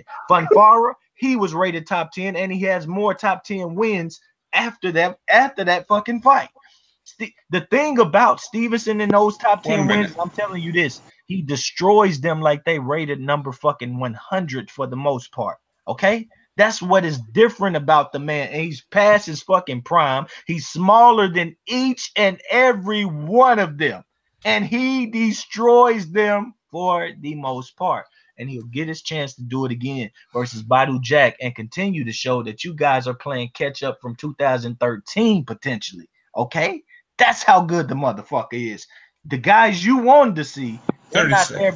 The guys you wanted to see, they're not there because they didn't want to be there. Hold that against them, bro. Ward could have made a big fight, refused and retired. He could have took the fight after Chad Dawson. He was called out. He refused. Dan has even admitted that Ward didn't want that fight. He has told me that. That's a Ward fan, fella. All right. Kovalev, 10 seconds. Factually, never took the fight. Had 4 chances. I'm done, man. I ain't got. There you go. All right, let me add something real quick. No. Whoa. Okay, go ahead, man. It's not gonna. It's not gonna. If Dstyle wants another round, he can have one. Hold on. Hold on, because I'm gonna make a point. You can't just jump in, then. Like, hold on. I thought you were gonna get involved, Dan. No. I want to make a point. Then you come back in. That's all I want to do. What if you take away my point? Like, hold on. Okay, all right, fair enough. We'll calm down there. I'm gonna make a very quick point because Lowplace. Did you just hear that? I mean, I've heard a lot of politicians in my life. I really have, right? I mean, he had me believing it, like, for a second. And then I, snapped out of it, right? Badou Jack, he beat, how many did he say? Like 5, current and former world champions and, and all this, that, and the third. And, that sounds familiar, Dstyle, current and former world champions. Did you guys hear that? He beat, how many was it, Lowplace? Just give me the number. How many was it? He's fighting his 6th in a row, and he's fighting for many. 6 in a row, everybody. That's impressive. 6 in a row. Oh, yeah, I agree. You know what? I'm going to agree with you. Yeah. How many former and current world champions have Vasil Lomachenko fought? In a row. It's a wrap, bro. In a row. Checkmate. Hold on. In a row. Everybody, that's a checkmate. I don't need 3 minutes. In a row? Are you? No. Go ahead. I understand. Okay. Go ahead, Dan. Say whatever you have to say. Are you done? You I'm actually giving Dan the rest of my time is what I'm doing. Okay, you just got checkmate, bro. That was a checkmate. That's what that was. All right, was. well, let it speak for itself. Stop patting it on his back and let me debate it. Damn, no, bro. No. Well, I had 3 minutes. It should speak for itself. I had 3 minutes. Oh my God. I had 3 minutes. You can see. I had 3 minutes, and I'm giving the rest of my time to Give him a whole 3 minutes again. I'm sorry. Oh, give him a whole 3 minutes again. Dan, hang on. Lowplace. Dan has 2 minutes, and then you get to go for 3. Yeah, go ahead. No. I just wanted to make just a small point. Okay, first things first about the Kovalev and Adonis Stevenson situation.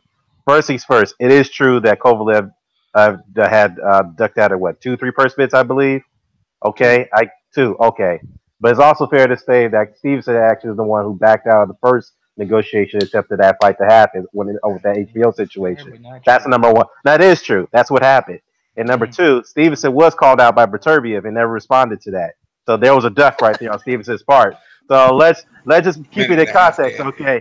The point is that if you want to attack fighters for avoiding other fights, Slow, you got to do the same for Stevenson. He did the same thing. He's not an exception to that rule, okay? Now, again, let's put things in proper context. If you're looking at the resume and the side-by-side comparison, I agree with Dstyle. Lomachenko's done more work. He's beaten champions back-to-back. He's being a pound-for-pound fighter in his fight prior to Linares. Former world champions. What yeah. Count those all of a sudden. Yeah, former champion. Yeah, exactly. 122-pound champion. No. Now we're adding to it. Yes, he did. He beat 122. Okay. All right. So you're going to diminish Badou Jack fighting in his weight class. Hey, you're cutting into Dan's time. You still got 30 seconds left. No, I'm done. 45, actually. Okay. Okay, you got 3 minutes. Go ahead, Lowplace. My bad. We're going to diminish. I'll start your time right. I'll start your time now. I'm sorry. My bad. To diminish people fighting at their weight. Champions. Darrell, Groves, Butte, DeGale, Cleverly, Stevenson. You don't see any 160-pound form. He didn't fight Daniel Gill coming up to 168. No, he didn't play that shit. All right. He didn't say, Charlo, meet me at 68. He fought in his division versus current or former, and DeGale had just had a good fight with Butte. Badou Jack went in there, beat Butte better. He beat the shit out of DeGale. He beat Groves, who was hot today. He took Anthony Darrell's and he retired Nathan Cleverly. The man has changed 2 careers in a row. Literally ended 2 careers in a fair light in a fucking row and might be headed for his 3rd with Adonis Stevenson. Lomachenko, sit the fuck down. You don't even deserve to be mentioned with the purity of Badou Jack if you're really a hardcore fan. Look, if personally, I just don't fuck with the 2-weight division shits. I don't do it. I don't care for it. I told you it's a waste of time fight before. It would be a waste of time for Chocolito to fight Rigo to me. All of these shits I don't care about. 1 minute. Oh. All right. So I mean, it's flat out simple and plain. When Dan brought up a point of the resumes look better. If you just look at them and you don't know boxing, but you know the context of shit that has happened, then no, it doesn't look better. You apply it and it does not look better. And I know boxing, we know it. If you choose not to apply your standard or you choose to reject my standard of what I will always be faithful to, I don't like politics, I don't like bullshit weight fights, then if I'm always faithful to that, you should have no stance to what I'm doing. If I quit being faithful to that, then I'm biased. Not what you're saying. Not what you're saying. Oh, you're biased. No, I never had any liking to that. Not just because Lomachenko. I didn't like it ever. I don't want to see Lomachenko Pacquiao. But it's going to happen, sadly. That's just me. 10 seconds. You done? Who's next? All right, so I mean, I don't know if Dan was going to jump in, so no, I'm done. All right, I'm done. Y'all too. Look, man, we're just going like everything he just said. He already made those points. Like it's like we're just going in circles here. But I will say this. All right, first of all, okay, this constant moving on the goalpost. Like first, he said he had 3 minutes to make his point, right? For 3 minutes, and he said out of his own mouth, right? former or current world champions, 5 of them. Like, he made that sound like it was the greatest shit on earth. He was like Miguel I'm going to find a bunch of dudes that have fought in their last recent fights, former or current world champions. That is not an impressive record in today's age when there's 4 world titles and a ring belt and interim champions. And there's a shitload of former champions tossed in there as well. Okay. I mean, that's just not an impressive statistic. All right. So I'm not trying to dig up Lomachenko with it either. Okay, but if that's your standard, Lomachenko is filled, okay, with dudes in his resume that were current or former world champions, right? So I understand we're going to move the goalpost, and then we're going to say after 3 minutes of I'm not clarifying the point, you're going to say, oh no, it's because Badou Jack did it all in the same division. Like that doesn't matter. That's a made up statistic, okay? Like it's not something like you just made that up, right? It's just something you made up so it could sound great. Badou Jack. I watch boxing. Okay, I see the guy. He's good. That's it. He's not anything special, right? He's nothing special, bro. I know you're really high on the guy conveniently, right? But at the end of the day, all right, I think everybody knew that at some point these two were going to fight. Okay, it's not a secret. It's not something we just found out a couple months ago, right? So I understand your little strategy, and I admire it. Okay, and I admire the way you pumped up Badou Jack, bro. You got to work in sales. Okay, like you could sell. Like if you could sell Badou Jack that way, I mean, I that's like a used car salesman selling me a brand new 2018, or making it sound. He's not bullshit.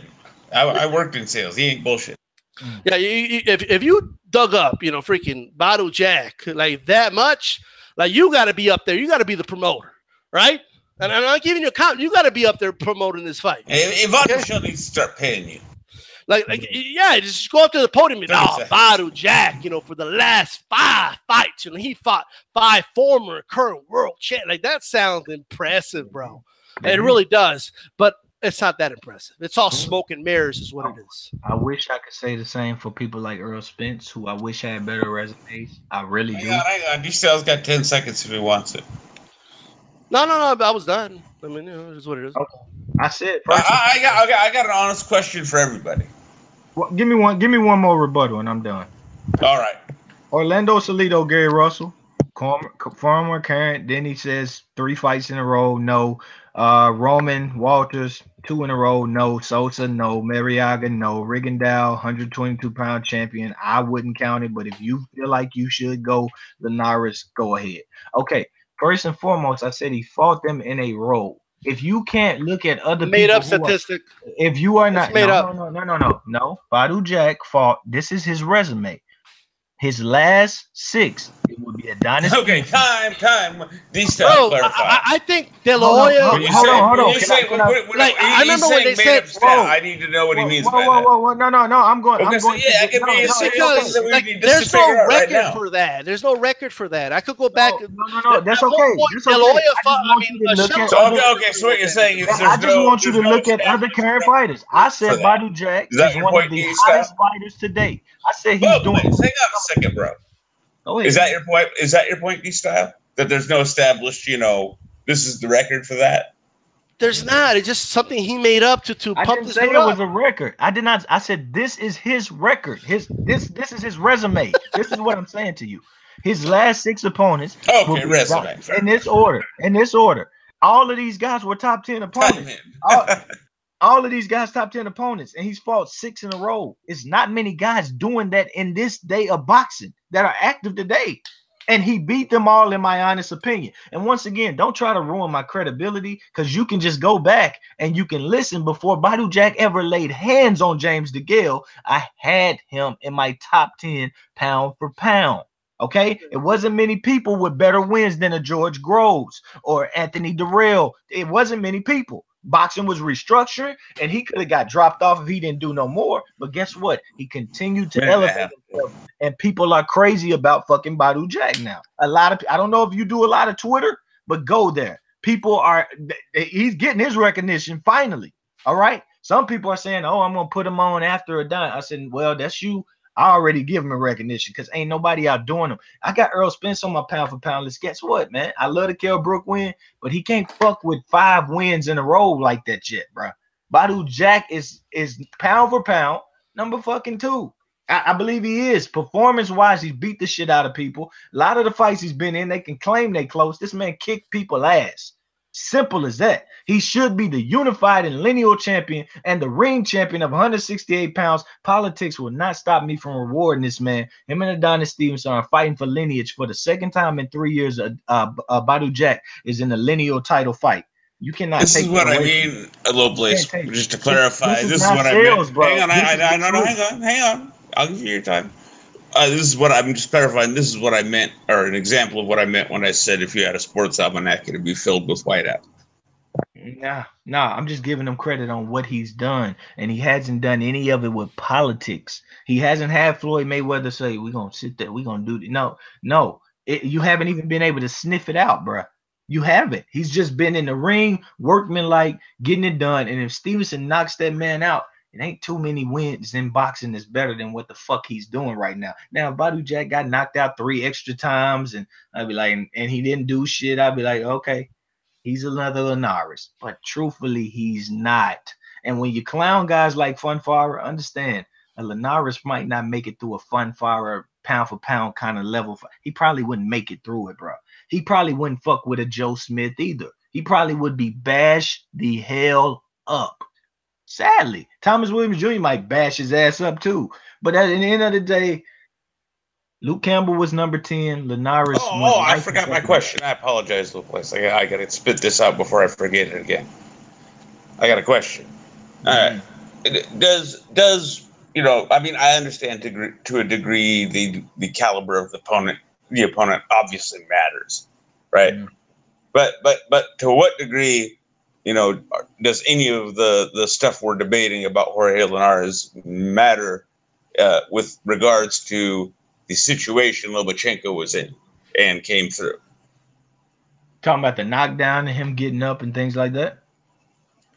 And being behind in the fight in most people's eyes up against it. He was behind. I think in a number of ways. I think he was dominating the rounds with his jab, with his. Here, bear with me, Lowplace. Bear with me, Lowplace. Just hypothetically, if how I saw it is, how you saw it. Does that change what I feel like he came through? How much does that? Does it matter?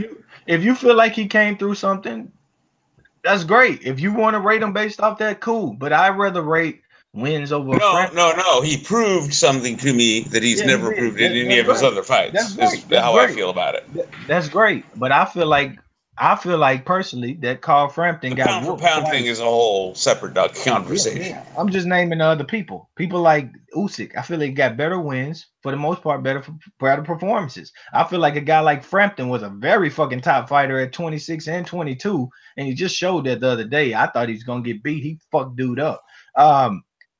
What's the name? Beat him twice in my honest opinion. Then he changed up styles and beat him again. Leo Santa Cruz has a better win than Lomachenko. So if I see that, then I can be fine and I can be happy with that. I can go on and on. Earl Spence, the way he dominated Lamont Peterson, Algeria when Pacquiao couldn't, when he dominated stopped Kell Brook with another broken eye. I feel like he's doing more at his weight divisions than Lomachenko. He's not playing these dumbass games, and he's highly ducked. Understand? I also take, like I said, to me that's a separate ducking into my account on my pound for pound. When I look at guys that are super ducked, yeah, I will hold you that because people that are good and of no duck you, I know where they are. You fucking good.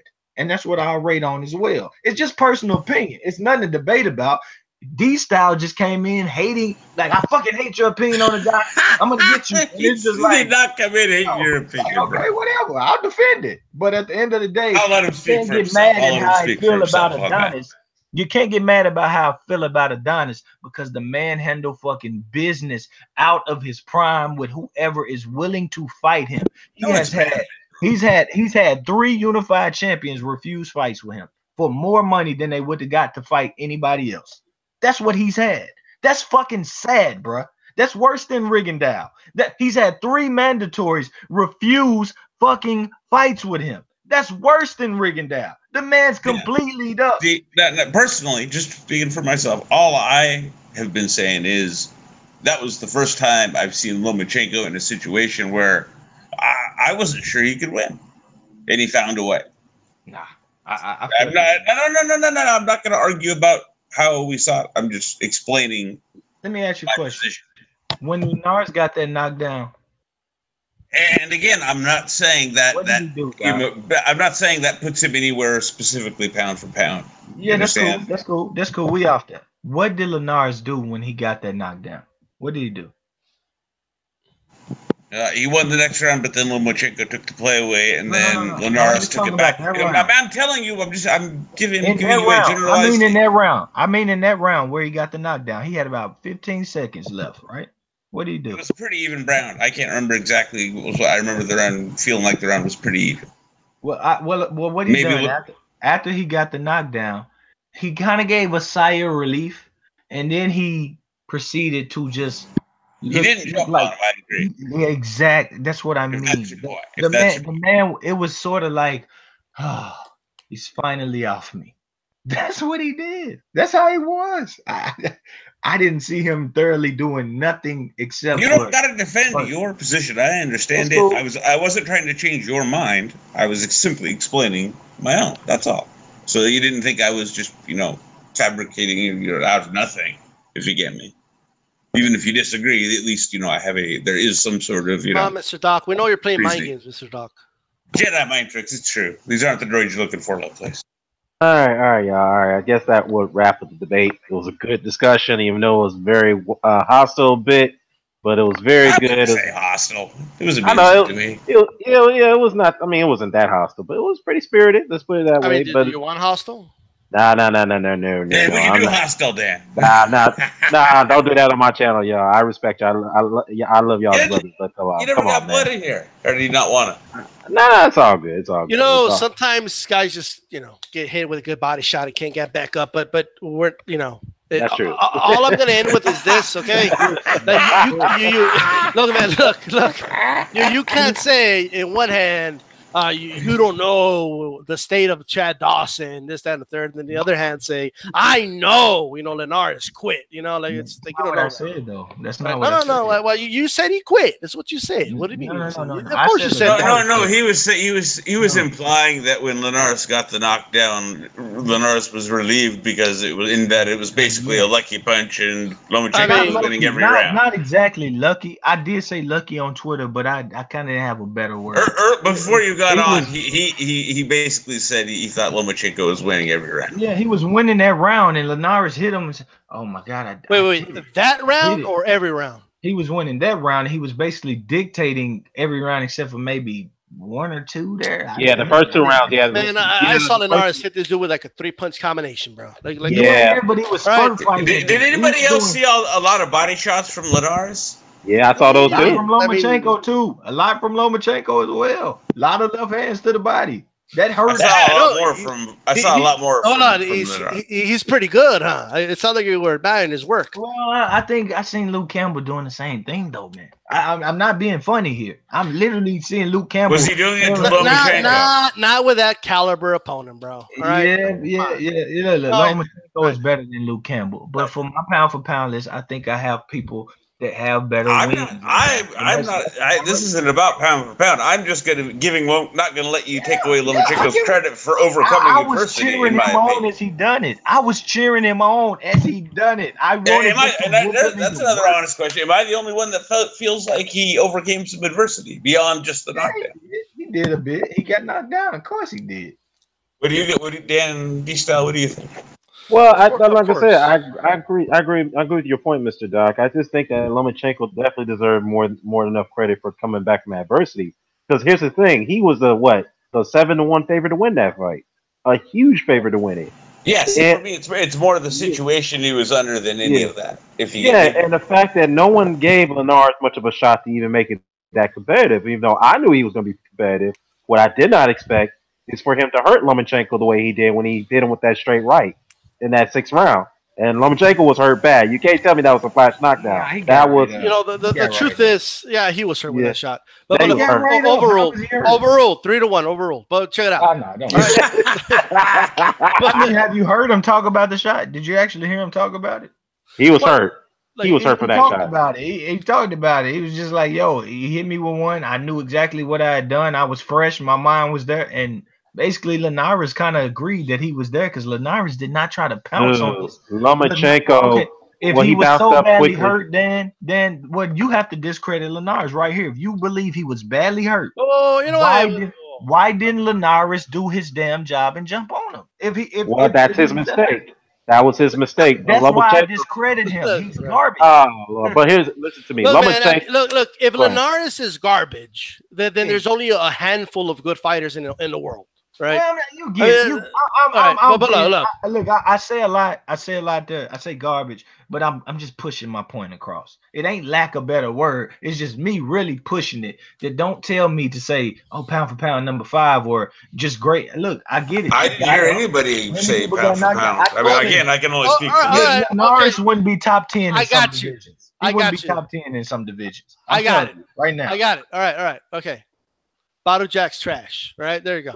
I'm speaking your language. But here, check it out. Yo, I tell you what, I wouldn't be calling Linares trash if he has wins over Groves. I wouldn't do it, bro. I wouldn't do it. Be respecting him. Groves. Yeah, got wins over Groves, man. Got wins over. Groves is a good win. It's a good win. Yeah, and if Linares had that, I'd be sitting out here like, yo, Lomachenko. Groves was a majority decision, was it?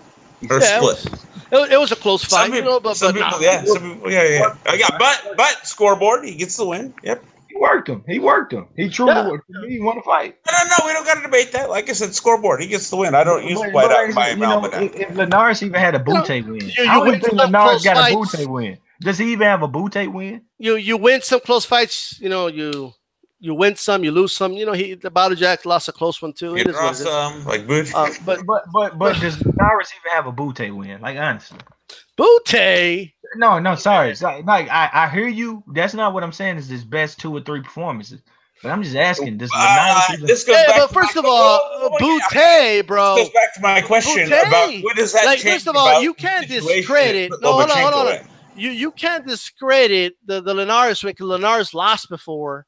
But then this dude gets all the glory because he beat Butte. Yeah, let me tell you, Butte. I thought he drew with Butte, and then they turned it into a. What happened to Frotch? Butte was on the dope. He was juicing that fight, and he got caught. And they did have bullshit scorecards in the WBC. Oh, by the way, let me make this point. It's off topic. All right.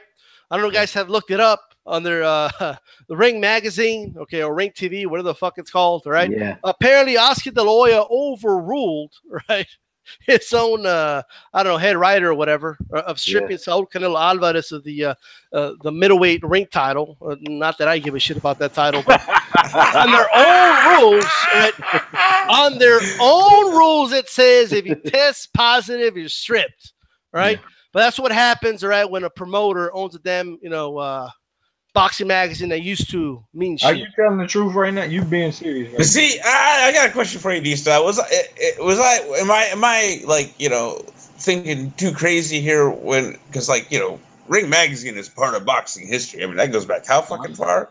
A century now? Yeah, it died when De La Hoya bought it. Yeah. What I'm saying, if he was a museum curator, he'd have been fired long ago. Is this real? Is this real news? What you saying right now? You really like not making this up? You telling? Oh, the Canelo right thing? Now. Yeah. Okay. Good question. That's very true. Yeah.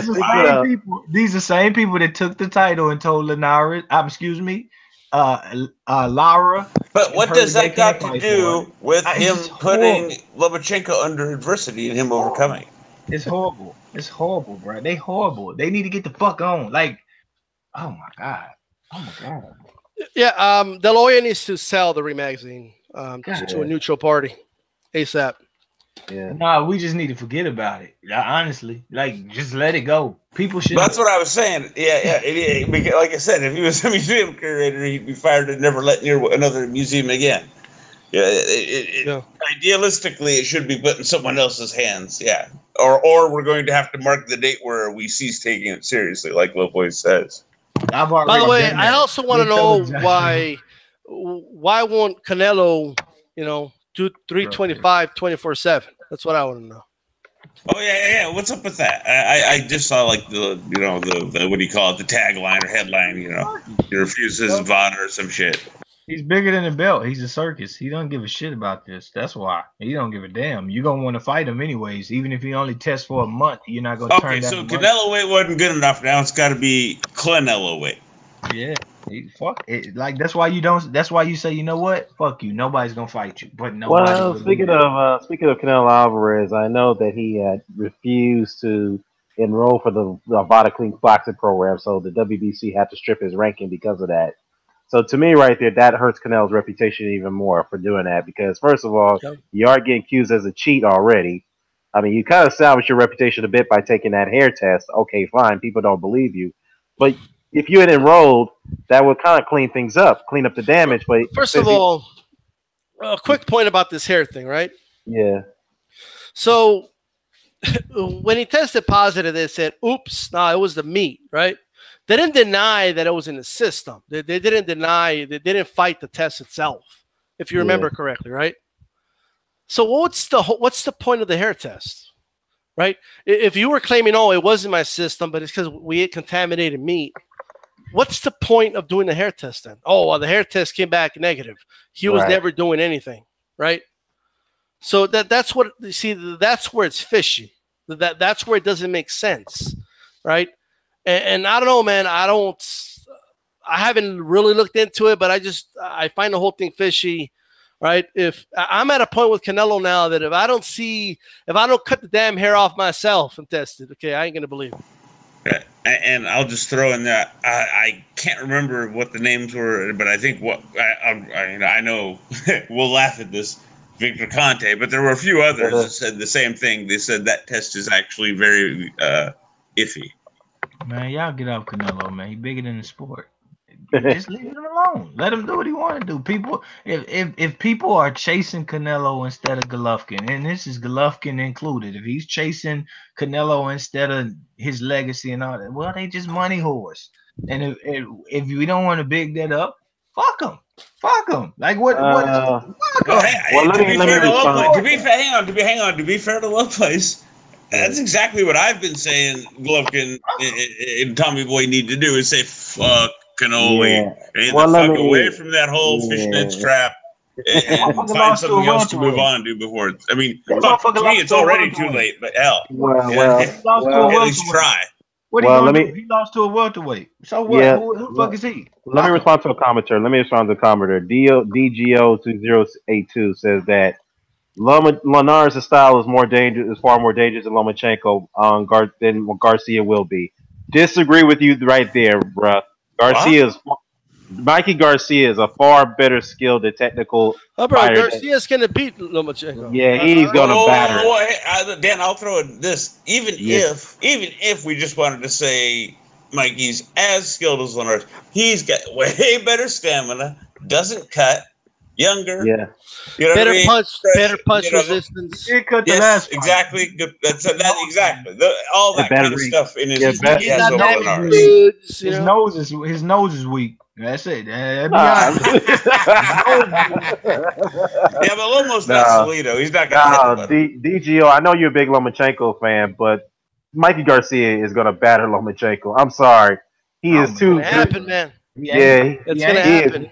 Linares, look. Again, if I was the only one that saw this, by all means, somebody stop me here. But I saw in the 9th round there, Linares landed every punch of a 5-punch combination, and not only that, he did it while catching Lomo off balance and made him look awkward. Resetting his feet.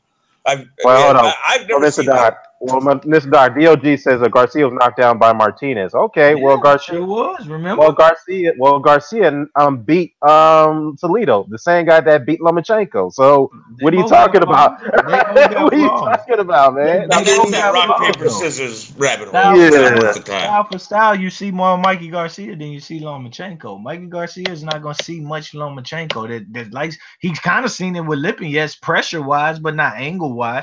And Mikey Garcia didn't like that pressure. Guys, it was all busted up. Lippin is hit much harder. He did some hard Lomachenko, man, it ain't about hitting hard. Lomachenko is precise. He is. This man Hang throws. on, whoa! That was exactly part of what I was trying to use to give him credit for the Linares win, and you shat all over it. Yeah, no. It wasn't. Whoa. I think he's turning into a Lomachenko fan. No, Also. I don't think he's a bad fighter. I'm just not gonna praise him until I feel he deserves it. That's my personal. Well, let me ask you this: if he beats Mikey Garcia, will you praise him then? How do I feel about Mikey Garcia then? Come on. Yeah. No. If he beats him, I mean, I could see him pound for pound top 10. But how? Hold on. So in the words of Lowplace, why are we even having this conversation? Right? Dan, how do I feel about Mikey Garcia? Like, come on now. Do you know? You don't like him. I know you don't like him. It ain't that I don't like him. It ain't that I don't like him. I look up and down the resume, and it's whack. And I must say, you know, Lopez 4 rounds after he been stopped and shit. The Salido, you walked out the ring, your corner pulled you out. Adrian Broner at 140, that's your best win. I don't know. I think he's getting way overhyped for some of his performances and wins. Lomachenko beat him, whooped the shit out of Mikey Garcia. Honest question, Lowplace. Over who are you talking about when you say overhyped? I think Mikey Garcia and his 3-year layoff. And by who? By who? I think Mikey Garcia is a bit. I think Mikey Garcia. Who's overhyping them? Yeah. How many current and former world champions has Mikey Garcia fought? Hey, bro. He fought. Okay, you got Adrian. You have Roman. You have Wanma. You have Salido. Lipinets. Lipinets did win that title. Is that 5? Is that 5? Or let's see. Carlos Burgos. Yeah, Burgos, yeah. Juan Manuel Lopez, yeah. It's a lot of former and current world champions. Yeah, plus he got Robert Easter. Hey, the Robert Easter fight's confirmed, July 28th. It is. So, and I want to see how he performs. But I personally think these names, come on, man, apply context. Are you sure Robert Easter finally uses Burgos, I'm not going to put on there on the level of a Butte, a former world champion that's still fighting that championship level. Now we're rating the caliber of the former champion. I am. Hold on, Dugo. Hey, hold on. Let me read my thoughts. Hey, hold on. Digo says that Garcia ducked Gamboa. I don't know what happened in that situation, but I will tell you this: Lomachenko ducked Bertrand super featherweight. His mandatory. Yeah, he did. Yes, he did. He ducked that fight, bro. I can say he ducked and I quote. This is one I not sure I know. The Garcia doesn't fight skilled, slick fighters. Oh, hold on. Wait. Can anyone address that? Yo, really quick. Let's see. So a dude that's only won 2 out of the last 7 fights, Lucien Butte, right? We're supposed to like pump this dude up, right? 2 out of his last 7? What are you talking about? I mean, he had lost to Frotch, then he beat a nobody. He lost to Pascal, then he beat a nobody, and then he lost to DeGale, then he lost to Badou Jack, bro. He went up the weight. Like, he went up the weight to fight Pascal. He lost 3 out of his last 4 fights. Okay, that's fine. That's fine. He went up to weight to fight Pascal. He damn near let's be honest. He damn near stopped Pascal late. I'm not telling you he's supposed to be a 175 pounder. The man just got out the ring with James DeGale, and some people were calling it the fight of the fucking year. And he was on juice when he fought Badou Jack. That's just the truth. He got destroyed by Frotch. Bro, Mikey Garcia don't got no George Groves, bro. He don't see Lowplace really is draining. We remember the Pascal fight a little differently. I remember a beatdown. Is what I remember. Right? Pascal was in control early. He drug him up in weight. Butte's no 175 pounder. He can't compete there. I'm not telling you that. And he still almost knocked Pascal the fuck out late in that fight. Pascal was sitting on the ropes getting. Okay, whoa. What is the exact point of debate here? Well, we just talking. I'm just trying to understand why we have to. Like, it's like the 178th time that Butte's name's been brought up. Like, it's a big deal. Okay, when he lost 3 out of his last 4 fights before he fought Badou Jack. Yeah, top 10, and he just pushed the number 1. Yo, bro, let me tell you something. Be honest. If Lomachenko fought a dude coming off 3 losses out of his last 4 fights, you would not give him credit. You would know you wouldn't. Whoa. If he had just performed his ass off versus if he fought Luke Campbell today, Hold on. Matter of fact, I'm gonna tell you this. I did say hell, he might. Linares wasn't performing his ass off. Listen. No. If he fought Luke Campbell after if you want to say form, Linares was on. I wouldn't have no problem if he fought Luke Campbell next. I'm not saying it's a great fight, but if he fought Luke Campbell, who just pushed the #1 man, Linares. Let me ask you this. This is a straightforward question, please. Better than fighting fucking Beltran, who just robbed his fucking title. Bro, this BTA resume is embarrassing, bro. No. Dstyle, let me ask a question. Straightforward question. What does Lomachenko have to do to give him credit? What does he have to do? I like the Mikey Garcia Robert East to win a fight. That doesn't mean it's going to be your pound for pound #1 credit. That's not. I don't look. Mikey Garcia is not on my pound for pound. You said that. Wait. Hold up. I gotta ask a question. 1 second. You asked me. No. Let me ask you. He took 3 years out of his career, bro. I'm not gonna put you back on the pound for pound list because of Day Hines teaching it. Okay. First of all, no, Mr. Dolph, hold up. Adonis Stevenson gets on your pound for pound list after he knocks out Chad Dawson, right? So if Lomachenko beats Mikey Garcia, who by the way is a lineal champion at 140, if he beats him, why does Lomachenko not get on your list after that win? Hold on. Wasn't that very debated? TB, look, the rating I like, and I'm showing you, I'm not biased. Everybody makes mistakes in boxing. The rating I like had Lipinets rated #2, and nobody else in the world did. Yeah, Mikey was a lineal champion when he beat him. Whoa. No, he was not the lineal champion. Yes, he was. Dan, he was. Please let me finish, bro. They fought for a vacant lineal title through TBRB. He won it. And Mikey won it. All right, but no, don't mess your point up because you said he was the lineal champion. So please let me finish. I'm telling you. Listen to me. You're not listening. Cleverly? Dan, can I please finish? Is this one of these former world champions you were putting in? No. Hold on. Cleverly that had just beat.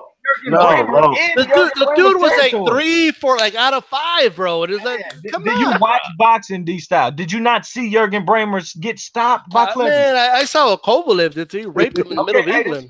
That's fine. Really? You know who he wanted? Do you know? I mean, he beat him so easy. I can't rate him that high, bro. I just can't. Do you know who he wanted instead of Jurgen Bremer? He wanted Adonis Stevenson. No. Did I hear Nathan Cleverly mentioned? Yes, he stopped Jurgen Bremer. He stopped Jurgen Bremer. Yeah, it's because no. Hang on, he's pumping up the resume, bro. I know, but Jurgen Bremer needs to be ashamed. Maybe he does. Maybe he does. He quit. He quit. No, that's not why. Lowplace. Nathan Cleverly started his career at welterweight, bro. Hey, be ashamed then. Fucking right. Be ashamed. Feel free. Hey, look, he quit. He needs to be. He quit. And Fonfara drew with that guy. Yeah, bro. What I'm saying, these guys are looking weak, bro. Fonfara beat Cleverly. They're looking weak as hell, bro. Fonfara actually beat Cleverly. Bro, this resume, you should never set the whole like, Fonfara didn't beat Cleverly. Like I said, was it not a draw, guys? I don't see 3 years. I don't see 3 years out of nobody resume but Mikey Garcia. He came back and beat Helio Rojas, and they put him on the pound for pound list. No, thank you. No. No. Well, that's a good point. No, hold on, Dstyle. Hold up. Before I get Dwayne in here, Lo, you misinterpret what I said. I said if Lomachenko beats Mikey Garcia, who was a former lineal champion at 140, if he beats him, why does he not get on your pound for pound list if he beats him? Hey, when you say lineal, and they did it the way they did it, and I applied context. No lineal rabbit hole, bro. No lineal rabbit hole. Please, can we all agree on that? Can I finish? Don't let Lowplace drag us down the lineal rabbit hole. No, it ain't dragged out. You just keep interrupting. Because you already made your point. You keep interrupting. Okay, go ahead, Lo. My man won. Because I've seen what the lineal rabbit hole does to hangouts. Whoa. Okay, go on, Lo. Go finish your point. Badou Jack and James DeGale was universal 1 and 2 in every fucking ranking. They fought for a vacant lineage. I could not question it. When Mikey Garcia fought for lineage, a whole Twitter was asking, how the fuck is Lipinets fighting for lineage? Everybody, he said he's not ranked #2 with Ring. He's not ranked #2 with, he was rated 2 by one person. And it was even people out of that rankings that said, I didn't even get the vote for that. It was TBRB. Yeah, man. It reminds me of Dawson versus Pascal. Hey, no, I don't think you got that one right. They were there, bro. That's where you okay, so hang on. So when Shot, hang on, Lowplace. So when Shot Ali fought Spinks for the lineal title, he was the real champ, not Larry Holmes or Ken Norton. Tyson chased it and beat the shit out of him. Tyson chased it and beat the shit out of him. Hey, answer the question, dude. He was, yes, he was Lenny. You see, Dstyle sniffed it out. Okay. No, you didn't. I answered it. It's a yes or no question. No. He did. Whoa. You said what again? Say that again. What you said? You said Tyson beat the shit out of who? No, you said okay. No, I said when Shot Parkinson's, enroaching Ali fought Spinks for the lineal title. No, you talking about Larry Holmes. Yeah. Are you talking about Larry Holmes? No. The fight against Spinks was for the lineage. Oh, you talking about the rematch? The rematch. The fight Larry Holmes and Ken Norton had was only for the WBC title. So what you're saying is Ali was the real champ, not Larry Holmes. Even though everybody knew Larry Holmes, or if it had been Ken Norton, would have been the real champ at the time. No, I just want to know why a win over Linares is trash, but a win over Cleverly and freaking Butte is not trash. I did not say it was trash. I didn't say it was. Oh, okay. I'm sorry. You said it was garbage. Where's all the shit? I apologize. You said garbage. Yo, and let's be honest. Linares had a top 10 fight just like Cleverly did. Cleverly just got a stoppage in his. Made a man quit. Cleverly still started at welterweight. So he stopped the guy. Let's so play the former welterweight Let's stopped play the name game. Hang on, no. I don't like what he said. Tell me. Lowplace, tell me again, who did the former welterweight stop? Jürgen Brähmer, who then went to the 160. Hey, bro. Linares was not 3 for 4 in his last 5 fights, bro, or 4 fights. Okay, right? So that's it. Like, in the story. Who are you talking about? I'm talking about your boy Butte, bro. You brought him up like 500 times. Linares ain't fight Pascal at 175. He didn't fucking fight James DeGale. Well, that's not possible. He didn't fucking fight Carl Froch. What are you talking about? You're rating fucking domestic level fighters. God damn. What the fuck? Last I checked, he was a world champion. Okay. What the fuck? He wasn't a regional champion. Okay, last I checked, he was a world champion. But nonetheless, he's domestic and shit. Yo, Butte was a king of domestic. What are you talking about? He stayed over there in Canada and avoided the whole Super Six, bro. You know what? And you know what? That's all he did. Yeah, he did the Michael. I know. I always say he did the Michael Spinks. Butte pulled the Michael Spinks. He waited for the winner. Butte, he didn't want that. You were off, Doc. That's why you confused me. You was off. You named. Hold up, guys. Let me get Dwayne in here. I didn't say Groves. I never mentioned Groves, bro. I said Cleverly and I said Butte. Okay. Cleverly just stopped the top 10 like heavyweight. If you don't like that, you should have told him not to stop. Butte's been giving his booty away. All right, lately. If you lose on the top level, Lowplace. You keep leaving out former welterweight Nathan Cleverly. That's fine, bro. Cleverly got the win. If Brähmer wants to, you want Brähmer to be all of a sudden, the fact that he's a former welterweight don't matter. He got the win. No, he beat Brähmer. What do you mean? Roberto Duran got the win. He beat David Moore. What are you arguing? He beat Brähmer. That's all. You know damn well what I'm arguing. I am not going to sit here. I know exactly. Good job, Mr. Doc. Calling out his inconsistency. Actually, you saying Brähmer should be ashamed. Everybody here knows the point I just made, except you, Lowplace. No, I don't. I wish you tell me, because it looks like you're arguing. I'll let someone else. I've got better things to do. Hey, by the way, I think we got somebody that's been patiently waiting. Right? Yeah, that's exactly. I was trying to bring. Yeah, that's exactly what I wanted to get into. Dwayne, what's going on, man? I wanted to bring him in here. Right, you might have been on it. Yeah, bro, you've been enjoying this little banter that the Dstyle and Lowplace been having, man. Yeah, man. Damn. Yeah, but hey, I know the Houston Rockies lost tonight. I knew that was going to happen. That's why I didn't bother even watching it. But it is what it is. But hey, it was actually a decent game still. Yeah. Hey, man, I know we've been talking about the Lomachenko situation, but let's get off that, man, because that's we said what we had to say about that. But I wanted to ask you something. Yeah, I think we've gone in circles for plenty of time on that. Yeah. I want to talk about Anthony Joshua and Joshua-Povetkin because Eddie Hearn met with Ryan Biscuit today. Yeah. Delago, I must break you. Wasn't he just in the Avengers movie? I think I saw him. No, he wasn't in there. That was not him. That was Hey, who was was it the it? Hulk? Are you sure about that? Right. Yeah, I'm sure it was. Yeah, I'm sure about that. But yeah, he was. Ryan Bisky was meeting with Eddie Hearn today. Wait, I think Dstyle might be onto something because he kind of bitched out, didn't he? He refused to come out. The fans of the beating he got. Yeah. He won't come out of Russia. The Hulk won't come out of Russia. Let's be real though. Let's be real though. That went over Dan's head. It's all right. Yeah, that's all right. But here's the thing: they had a meeting today. Eddie Hearn said, Eddie Hearn posted it on Twitter. He doesn't know what's going on here. We don't know what's going on here. It could be they signed a deal to make the fight at the Trafford Stadium over in Manchester, or they could have negotiated a step-aside deal for Joshua to take a voluntary defense. I mean, what's your take on that, bro? What do you think? You know what? Yeah, this the Joshua-Povetkin shit is just getting me tired now. 1 minute we're thinking, oh yeah, Wilder's gonna. I hate to interject. Wait, I hate to interject again. Getting tired.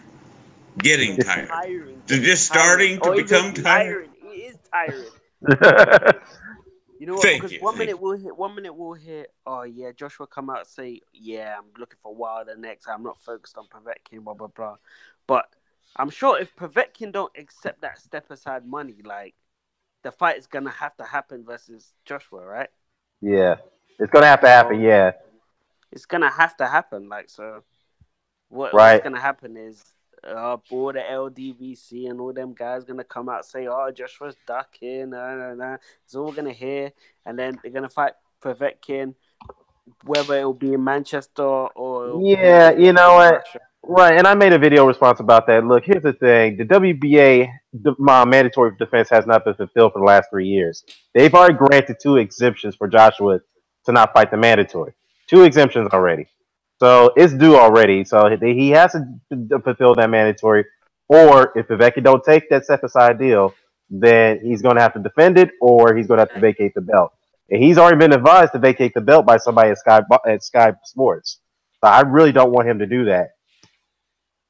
Yeah, but I don't know. This is my opinion, isn't it? I think Povetkin's a bad matchup for him, man. Yeah, it is. I just think it's a bad matchup. Joshua don't fight good against small guys, man. Right. Especially someone like Povetkin who could pack a punch. I think Joshua's gonna knock his ass out. That's what I think. But yeah. I think Joshua's gonna win it. It's gonna be a difficult fight, man. But go ahead, Dwayne. Difficult fight. He won't look good in that fight. He won't look good. Like he didn't even look good against. He looked good against Takam, but it was a controversial stop, obviously, and then he didn't look good against Parker, Yeah. So it was just against Povetkin, it was just gonna be another one of those fights where he's either gonna win and not look good, or he's gonna look decent and win, but people are just gonna be pick holes in his game. So yeah, well, we'll see how things transpire. Well, we'll find out what happens next few days and what was the outcome of that meeting, because that was very, very interesting that came out today. Eddie Hearn tweeted that, so we'll see, man. But I wanted to ask you about. I just watched the Eddie Hearn IFL TV interview though. Oh yeah, I saw something about that. I didn't get to watch that interview. What did he say? Yeah, he was talking about about the Wild. They were just talking about the Wilder fight. They didn't even really talk about Povetkin, to be honest. They talked about Joshua saying they didn't want Povetkin. They say, yeah, we've been trying to make the Wilder fight. We got a week to make it. If not, we have to make the Povetkin fight. That's what they really said about the Povetkin fight, really. And they were just talking about other fights like Huey Fury and flipping Andre Ward coming back and all that. Yeah. Yeah, speaking of that, Tony Bellew, I know that Tony Bellew, Adonis Stevenson called out Tony Bellew, said he'll fight him at a catchweight over at cruiserweight. And then Bellew responded to that and said, okay, pretty much if you want to fight me, then we'll do it at 195. I mean,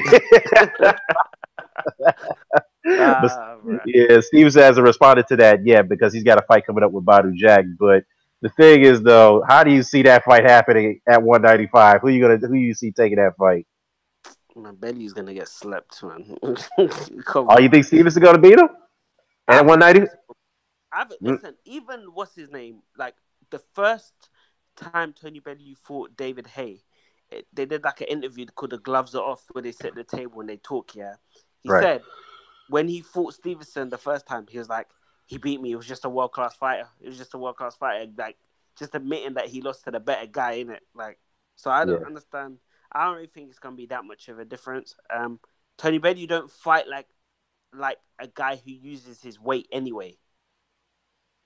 So to me, I just don't. I don't think he would win that fight, to be honest. Anyway, so like even when they said, "Oh, Tony Bellew to fight Andre Ward," I was just like, I could see Andre Ward winning that fight. Even if it was at cruiserweight, I could see Andre Ward winning that fight. I just can't.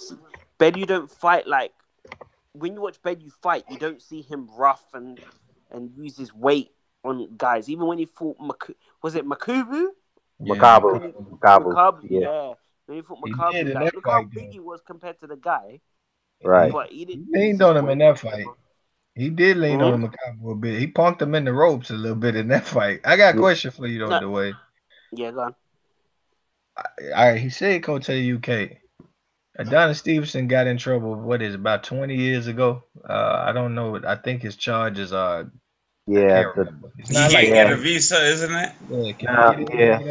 Can he get in over there? 20 years? If it was 20 years ago, then yeah, I'm sure, because... what's it? It was how long ago did Chris Brown beat Rihanna? About 8 years. That was about 5-7 years ago. Yeah, he's just. Dwayne keeps a timeline on his wall. Yeah, bro. Listen, like he was just granted, he's allowed to come into the UK now. He said charges of managing prostitute, assault, and making threats. So I don't know, man. It's going on 20 years, you know. Well, to be fair though, if it's more than 2 decades and he's had a clean record ever since, they should be able to grant a lot of entry. But he has he has an attempted murder charge on, like he was charged with attempted murder. Well, did the murder actually happen though? No, it didn't. Yeah, but even sometimes when you just charged, they won't let you in. Like certain continents, have you even been charged? Well, I mean, they're kind of showing favoritism. Countries, you mean locally? There's certain countries that are like super picky. If you have, he's right. If you have any kind of criminal history, there are certain countries that won't let you in. I think the UK won't be like that. I think it should be fine. 2 decades is. I'm not saying Dwayne that pertains to the countries you guys are talking about. I'm just saying there exist countries that are that strict about it. Yeah, that's true. But it should be fine. Well, let's see if he. Yeah, I mean, Bellew, that fight's going to have to happen in the UK because I think Stevenson's willing to go over there because that's where the big money is at. So they would travel to Canada too, though. You see what they did with Billy Joe, man. That some of them guys get to traveling, man. True, but Billy Joe's not a cash cow. Come on now, not compared to Tony Bellew. Yeah, Billy Joe ain't a cash. He still have David Lemieux sell that damn place out, man, in Laval, man. Hey, David, David Lemieux. Tony Bellew would probably have to go to Canada. Stevenson. David Lemieux is a bigger name in Canada than Billy Joe in the UK. Billy was the champion. They were saying, "Yo, you man, get to fight a title." It's not always like that. Yeah, but I do think though that Tony Bellew, if you're trying to chase that loss away, if he can't get in the UK, maybe maybe you don't, but maybe you do. Just because you're the champ. I mean, at the end of the day, it all goes back to drawing power, and Lemieux had a little bit more drawing power than Billy Joe Saunders. Yeah, but that's a fact. I'm just saying, Bellew, Saunders didn't get stopped, or nobody got stopped in that fight previously. Like he has got his ass whooped, and sometimes when you get your ass whooped, you might like Butte's a bigger draw than Froch was in the UK, but I'm pretty sure Butte would have probably said, "I'm gonna go back over there with Froch." And I'm not talking about the later Froch. I'm talking about Froch at first, where he was just the Nottingham man. Butte was the Montreal man, and you know what I'm saying? He was the fucking guy. So but I'm pretty sure he would have. Tony Bellew might, man. And if it's Adonis at 195, bro. You look. No. Come on. I thought we were getting off of this. If Adonis ain't knocked you out in 5 rounds at 195, you probably gonna win that fight. You just gotta hope he don't knock you out in the first fight. We gotta ask Dwayne about the 140 thing. Yeah, the tournament. Yeah, the WBSS. I remember 3 of the names that you gave me. Dan, forgive me. I got Troyanovsky, Baranchik, Relic, and who's the 4th one? Relic and Trianovsky Gear- fight for the fight for the WBA title. Then you have Right. Baranchik versus Adjit for the vacant IBF title. And Spell then you that. have Spell that last guy. The guy that Branchik's fighting. Adjit. It's spelled Aigit. And then you have Okay. Prograis. Prograis is going to fight the winner between Josh Taylor and Victor Postol. So whoever the winner of Victor Postol, Josh Taylor is going to fight Prograis For a the spot last in the tournament. yeah for the spot in the tournament. Yeah, because Ramirez was supposed to fight Prograis. So, But the so problem is that for the sake of hypotheticals, can I just list Prograis? yeah. Okay, Yeah, so that would leave us. Let's see, we got 5 then so far.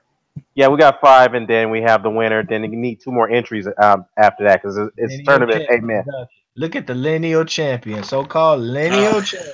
here we go, Mikey Garcia. So I'm telling you, no. See, as soon as I hear that word come out of little places about that, I'm like, No. I'm just stating Dan's point. The man ain't shit at 140. That's what he ain't. And he Who, ain't Mikey even gonna be in Garcia? the Okay. tournament. Let's Yeah. ask. Let's the key. I mentioned this was all about. My point was Well, Dwayne. let me so Doug low place.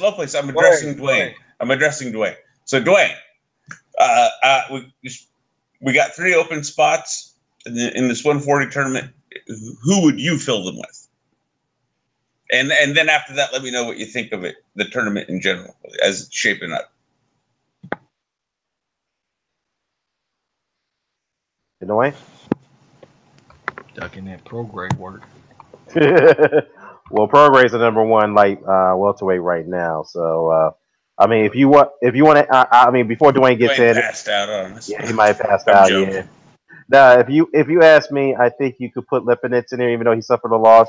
I think he deserves a spot. If you didn't see me mention it, I was trying to say in the side chat there that the mute button has been very difficult to undo for whatever reason tonight.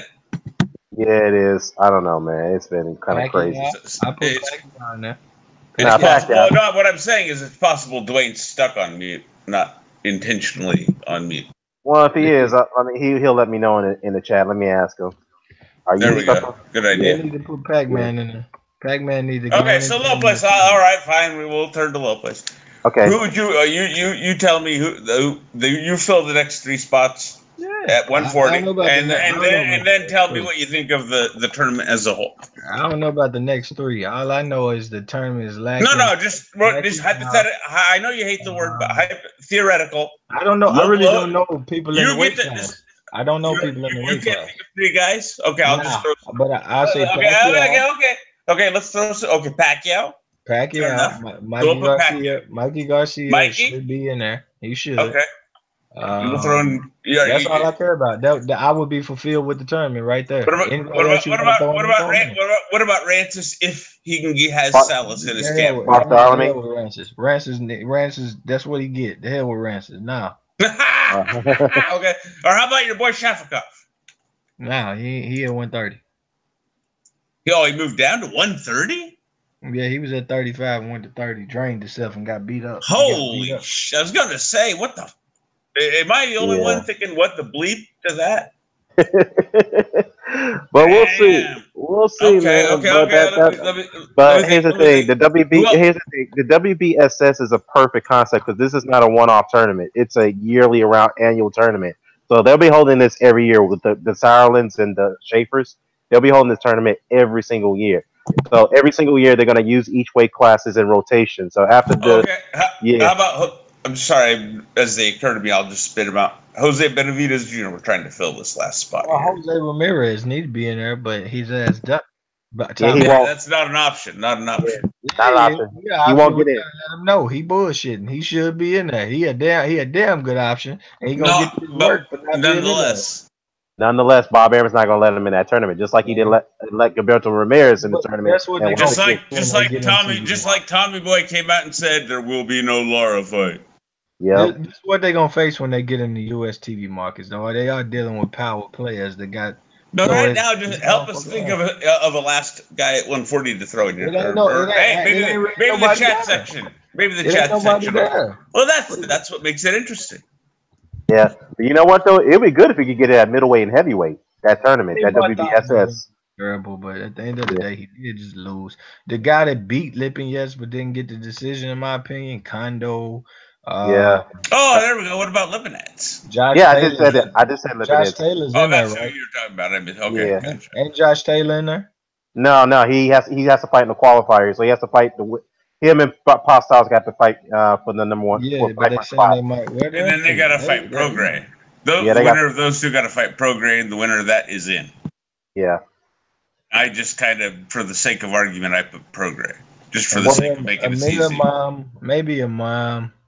Yeah. Maybe coming off that beating, I mean, Hey, I he thought it was. did better than I Rancis. thought I scored the fight close. I know, but he did take a beating. If you get what I mean. He did better than Rancis. Goddamn it! Yeah. Like he really did. I mean, I'm not saying Rancis did great, but again, Salas was over in Europe for the whole camp. No excuse. He knew. No. Low place. You know how many times do I have to explain to you? There's a difference between. Hang on, I'm gonna finish my point. There's a difference between an excuse and a reason. Damn, he did it twice. He went into the same fight with the same bullshit twice. He knew what he was getting himself into. Okay. Am I the only one that saw a noticeable different performance between the two fights? He did it twice. Look, Regardless of no. Regardless of who you thought won. The argument is this: he should have been left Salas when Salas had him fighting guys like Shafikov, who are 5-6 inches shorter than him, in the pocket. He did this to himself. I used to love the skills of, okay, do it from the outside. If they come close, bang, get him back on the outside. I agree, he is a good body puncher, but he should have left Salas. And while I thought Shafikov made a good fight of it, I did think he clearly beat Shafikov. Well, guys, let's move on from this. I got one more topic there. I gotta wrap it up. It's gonna be like that. You gotta wrap it up, Mr. Doc. You and I, we gotta do that. We gotta rescore that Ezra Charles and Rocky Marciano first fight. We have to do that probably this week. Yeah. But let me just touch up on one more thing. Jaime Munguia.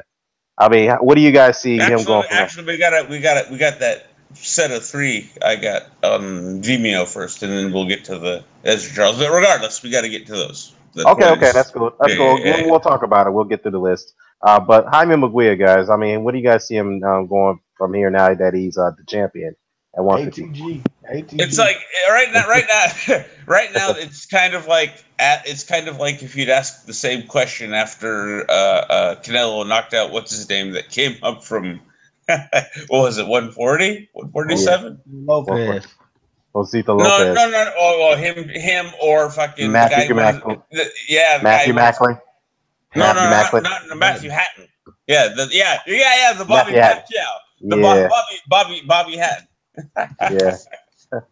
Hey, well, Great Drake said that Ezra Charles is greater than Ray Robinson. You know what? The case could be made about that. That could be a good case. Fair debate. That's a fair point to make. But hey, let's do a resume matchup next time between Ezra Charles and Ray Robinson. I'll definitely want to do that. So. And if anybody else is interested in, doing commentary for some old fights, message either one of us. Is that okay with you, Dan? That's fine. I'm cool with that. I'll say this: Jaime Munguia, I don't give a damn. I don't care if I ever have to rate him. Somebody said something on Twitter that stuck with me. He said, put him in there with some more welterweights because that shit was fun to watch. And I can honestly tell you, he made me think something different other than how good is a fighter, how many credits you can get. That shit was actually fun to see him just dismantle that little ass dude. But I give Saddam Ali some of this problem as well. You disrespected the sport. I looked at your body with Cotto. You were in shape, bro. You got in there with Jaime. Nobody set you up. You set your own self up. You had hoagie sandwiches on your back. That's why I suspect. My suspicion is they paid him a lot of money. Like whatever money is announced, I suspect he got a bunch of back end money. You know what I mean? Maybe or something. A check. Big fat brown envelope. Maybe he just needs a regular check.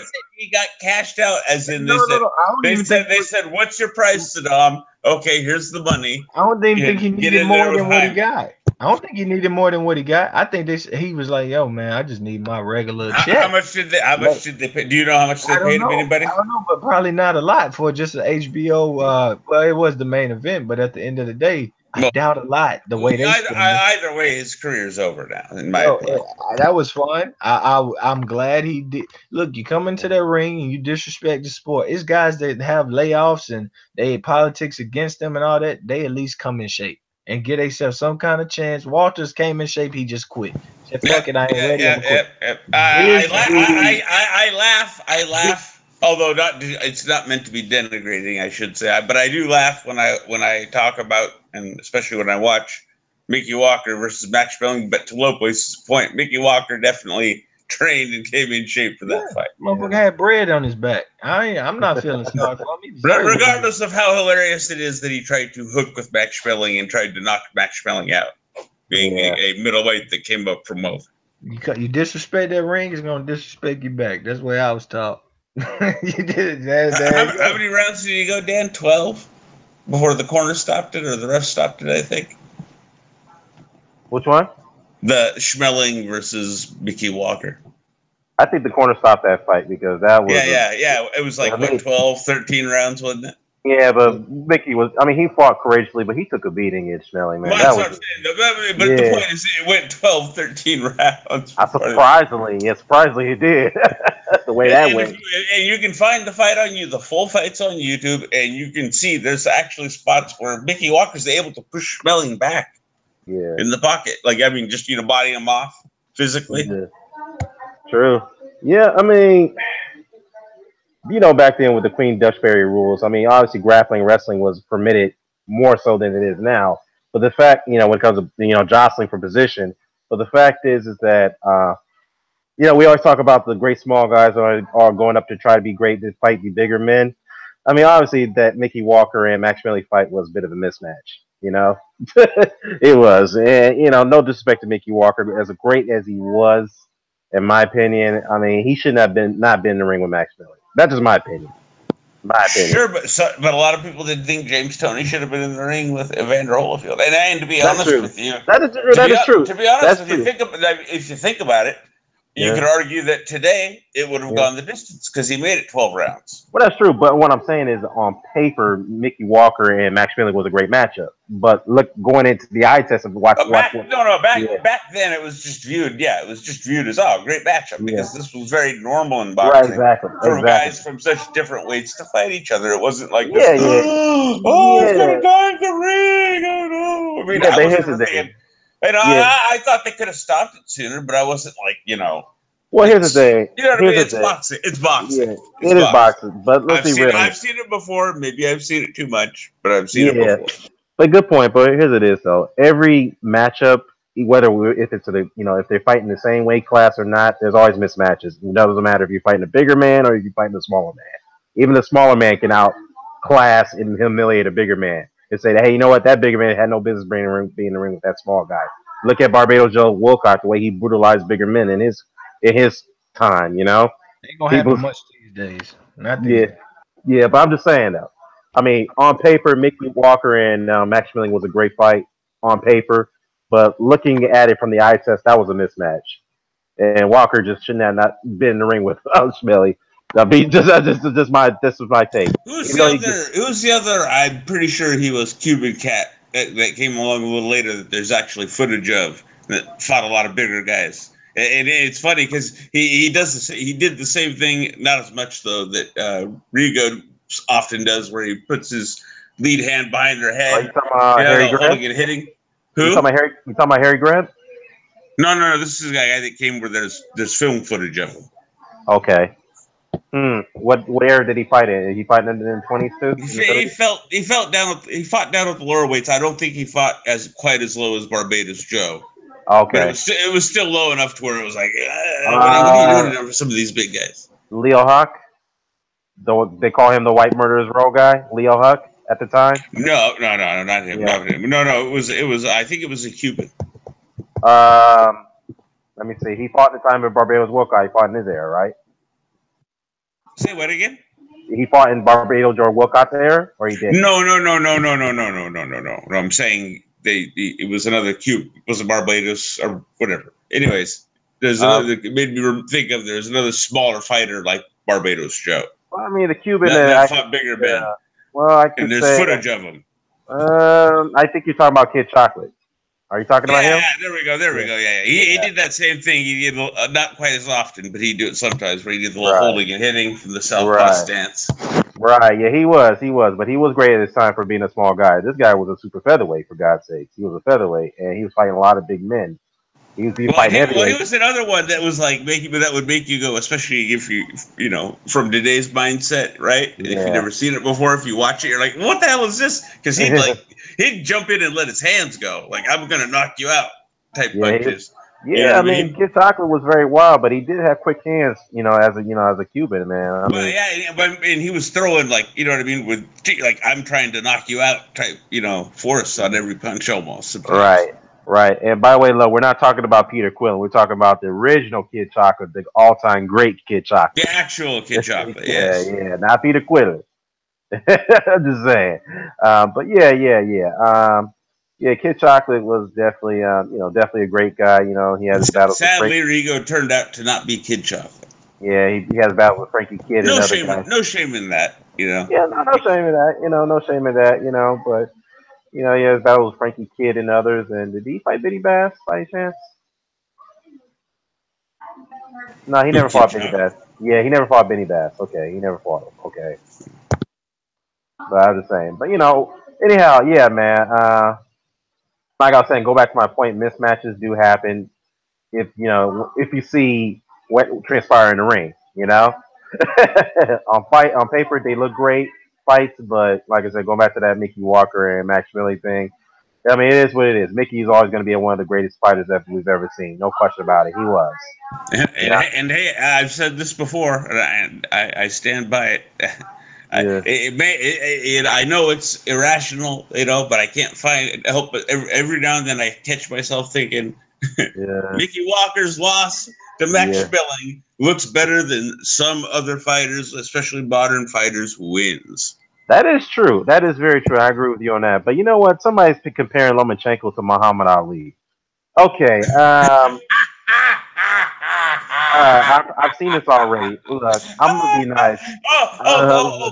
Please let us try and think of 12 names. See how quickly we can come up with 12 names off Ali's resume that more than match up.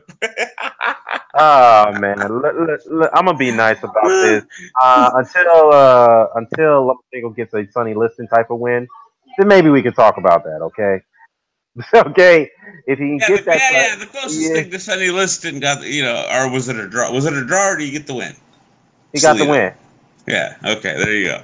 He got against Orlando Salido. That's the closest thing to the big ugly bear that he fought. Like that's exactly right. And he lost. He lost that fight. Yeah, he lost that fight. I mean, come on. I mean, Salido compared to Sonny Liston. Come on, man.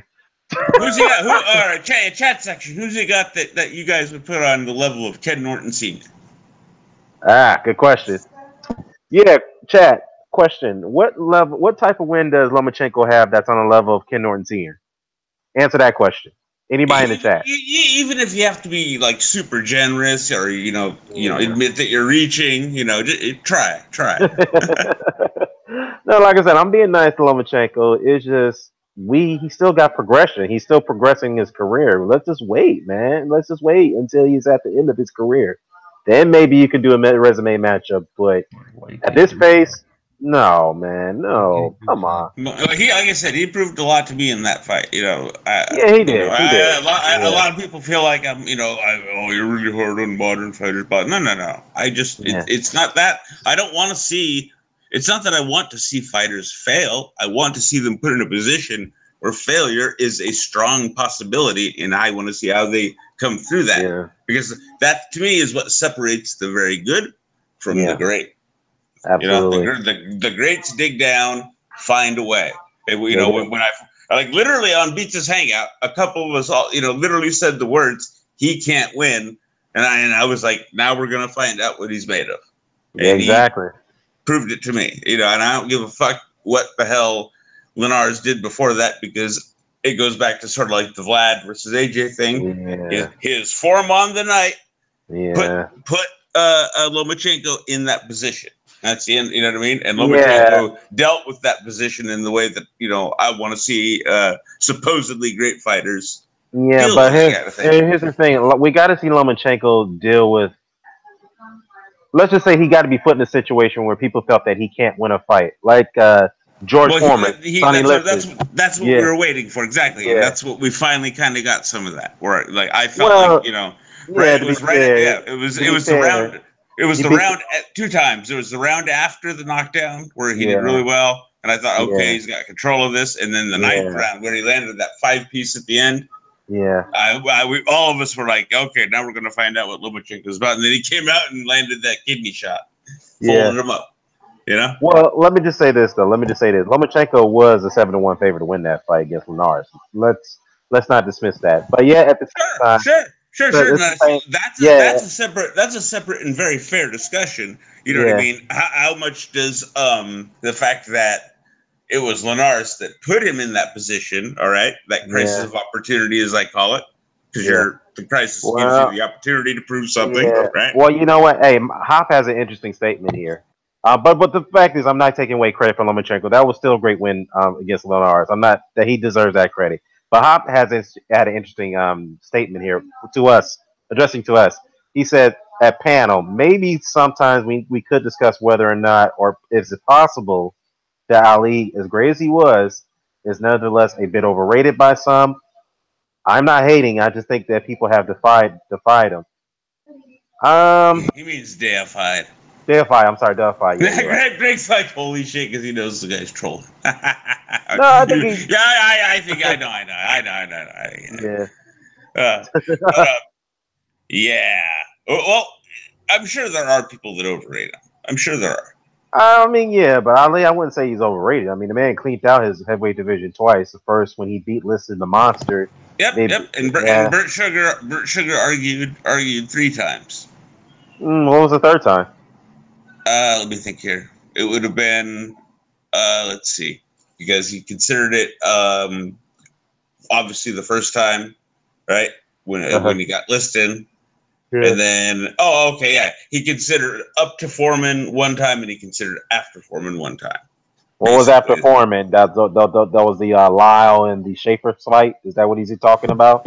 Lyle, Shavers, Frazier the 3rd time, and then Spinks and Norton the 3rd time. The 2 Spinks fights. Yeah. Okay. Shavers. All right. Yep. Okay.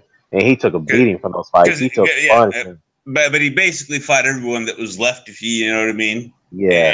And then he fought at the end of it. Spinks, the only guy left, and the guy that was, you know, the youngest on the come up. Yeah. Yeah, but hey, I'm gonna go ahead and wrap it up, guys, man. Hey, great discussion, man. Yeah, I was babbling anyways. Yeah, it's all good, man. I'm glad we were able to end it on some good old school boxing. We definitely need that, man, most of the time, so that way we can get away from this modern day stuff for a minute. You know, I mean, we definitely need that, Mr. Doc. So we definitely gonna have to do that, rescoring live fights, man. So whatever list you got, I'll take a look at it. Send it to me. I'll take a look at it, and we'll post it on my podcast next time. Around, cool. Yeah. I'll talk to you right off. I'll find real quick, and we'll sort that out. No problem. All right, man. All right, guys. I want to go ahead and wrap it up. I want to thank my panel, Mr. Doc, Lowplace, Dstyle. They had a great debate. If you guys missed it, please check it out. At the beginning of the podcast, or maybe towards the mid of the podcast, you guys can catch the debate. Dwayne Jones was in here for a second. I want to thank my commenters, Sarah P. McOliver. I think if that's a real female boxing fan, shout out to you. Hop, aka Peanuts and Crackers, shout out to you. St. Cruisin. Blood Boxing was in here for a minute. Blood and I are going to chop it up on some old heavyweight fights, so look out for that. So Blood, we're going to do a hangout together. Great Jank. Who else we got? Ross Clot was in here for a second. Sir Kryptomius Prime. Shout out to you. I know you're from the Netherlands. Yeah, Hop, we can score that first Ali Spinks fight someday. Hell yeah, we definitely got it. He questions it being a split. Fair enough. We can do that. And Blood's another guy welcome. At least for me, you know. Yeah, Blood's welcome. He's down with that, man. We definitely got to chop it up there. Kiwi Box was here for a second. D-Style, like I said, D-Style, hey, man, I already gave a shout-out to D-Style. So everybody in here, man, in the comments section, Rock89, DGO 0082. I know he's a big Lomachenko fan, but shout out to him. He was in here as well. You know, good little honest debate between us, discussion back and forth. So yeah, that's about it, man. So I'm going ahead and wrap it up. Until next time, guys, we are out. Peace. Hey.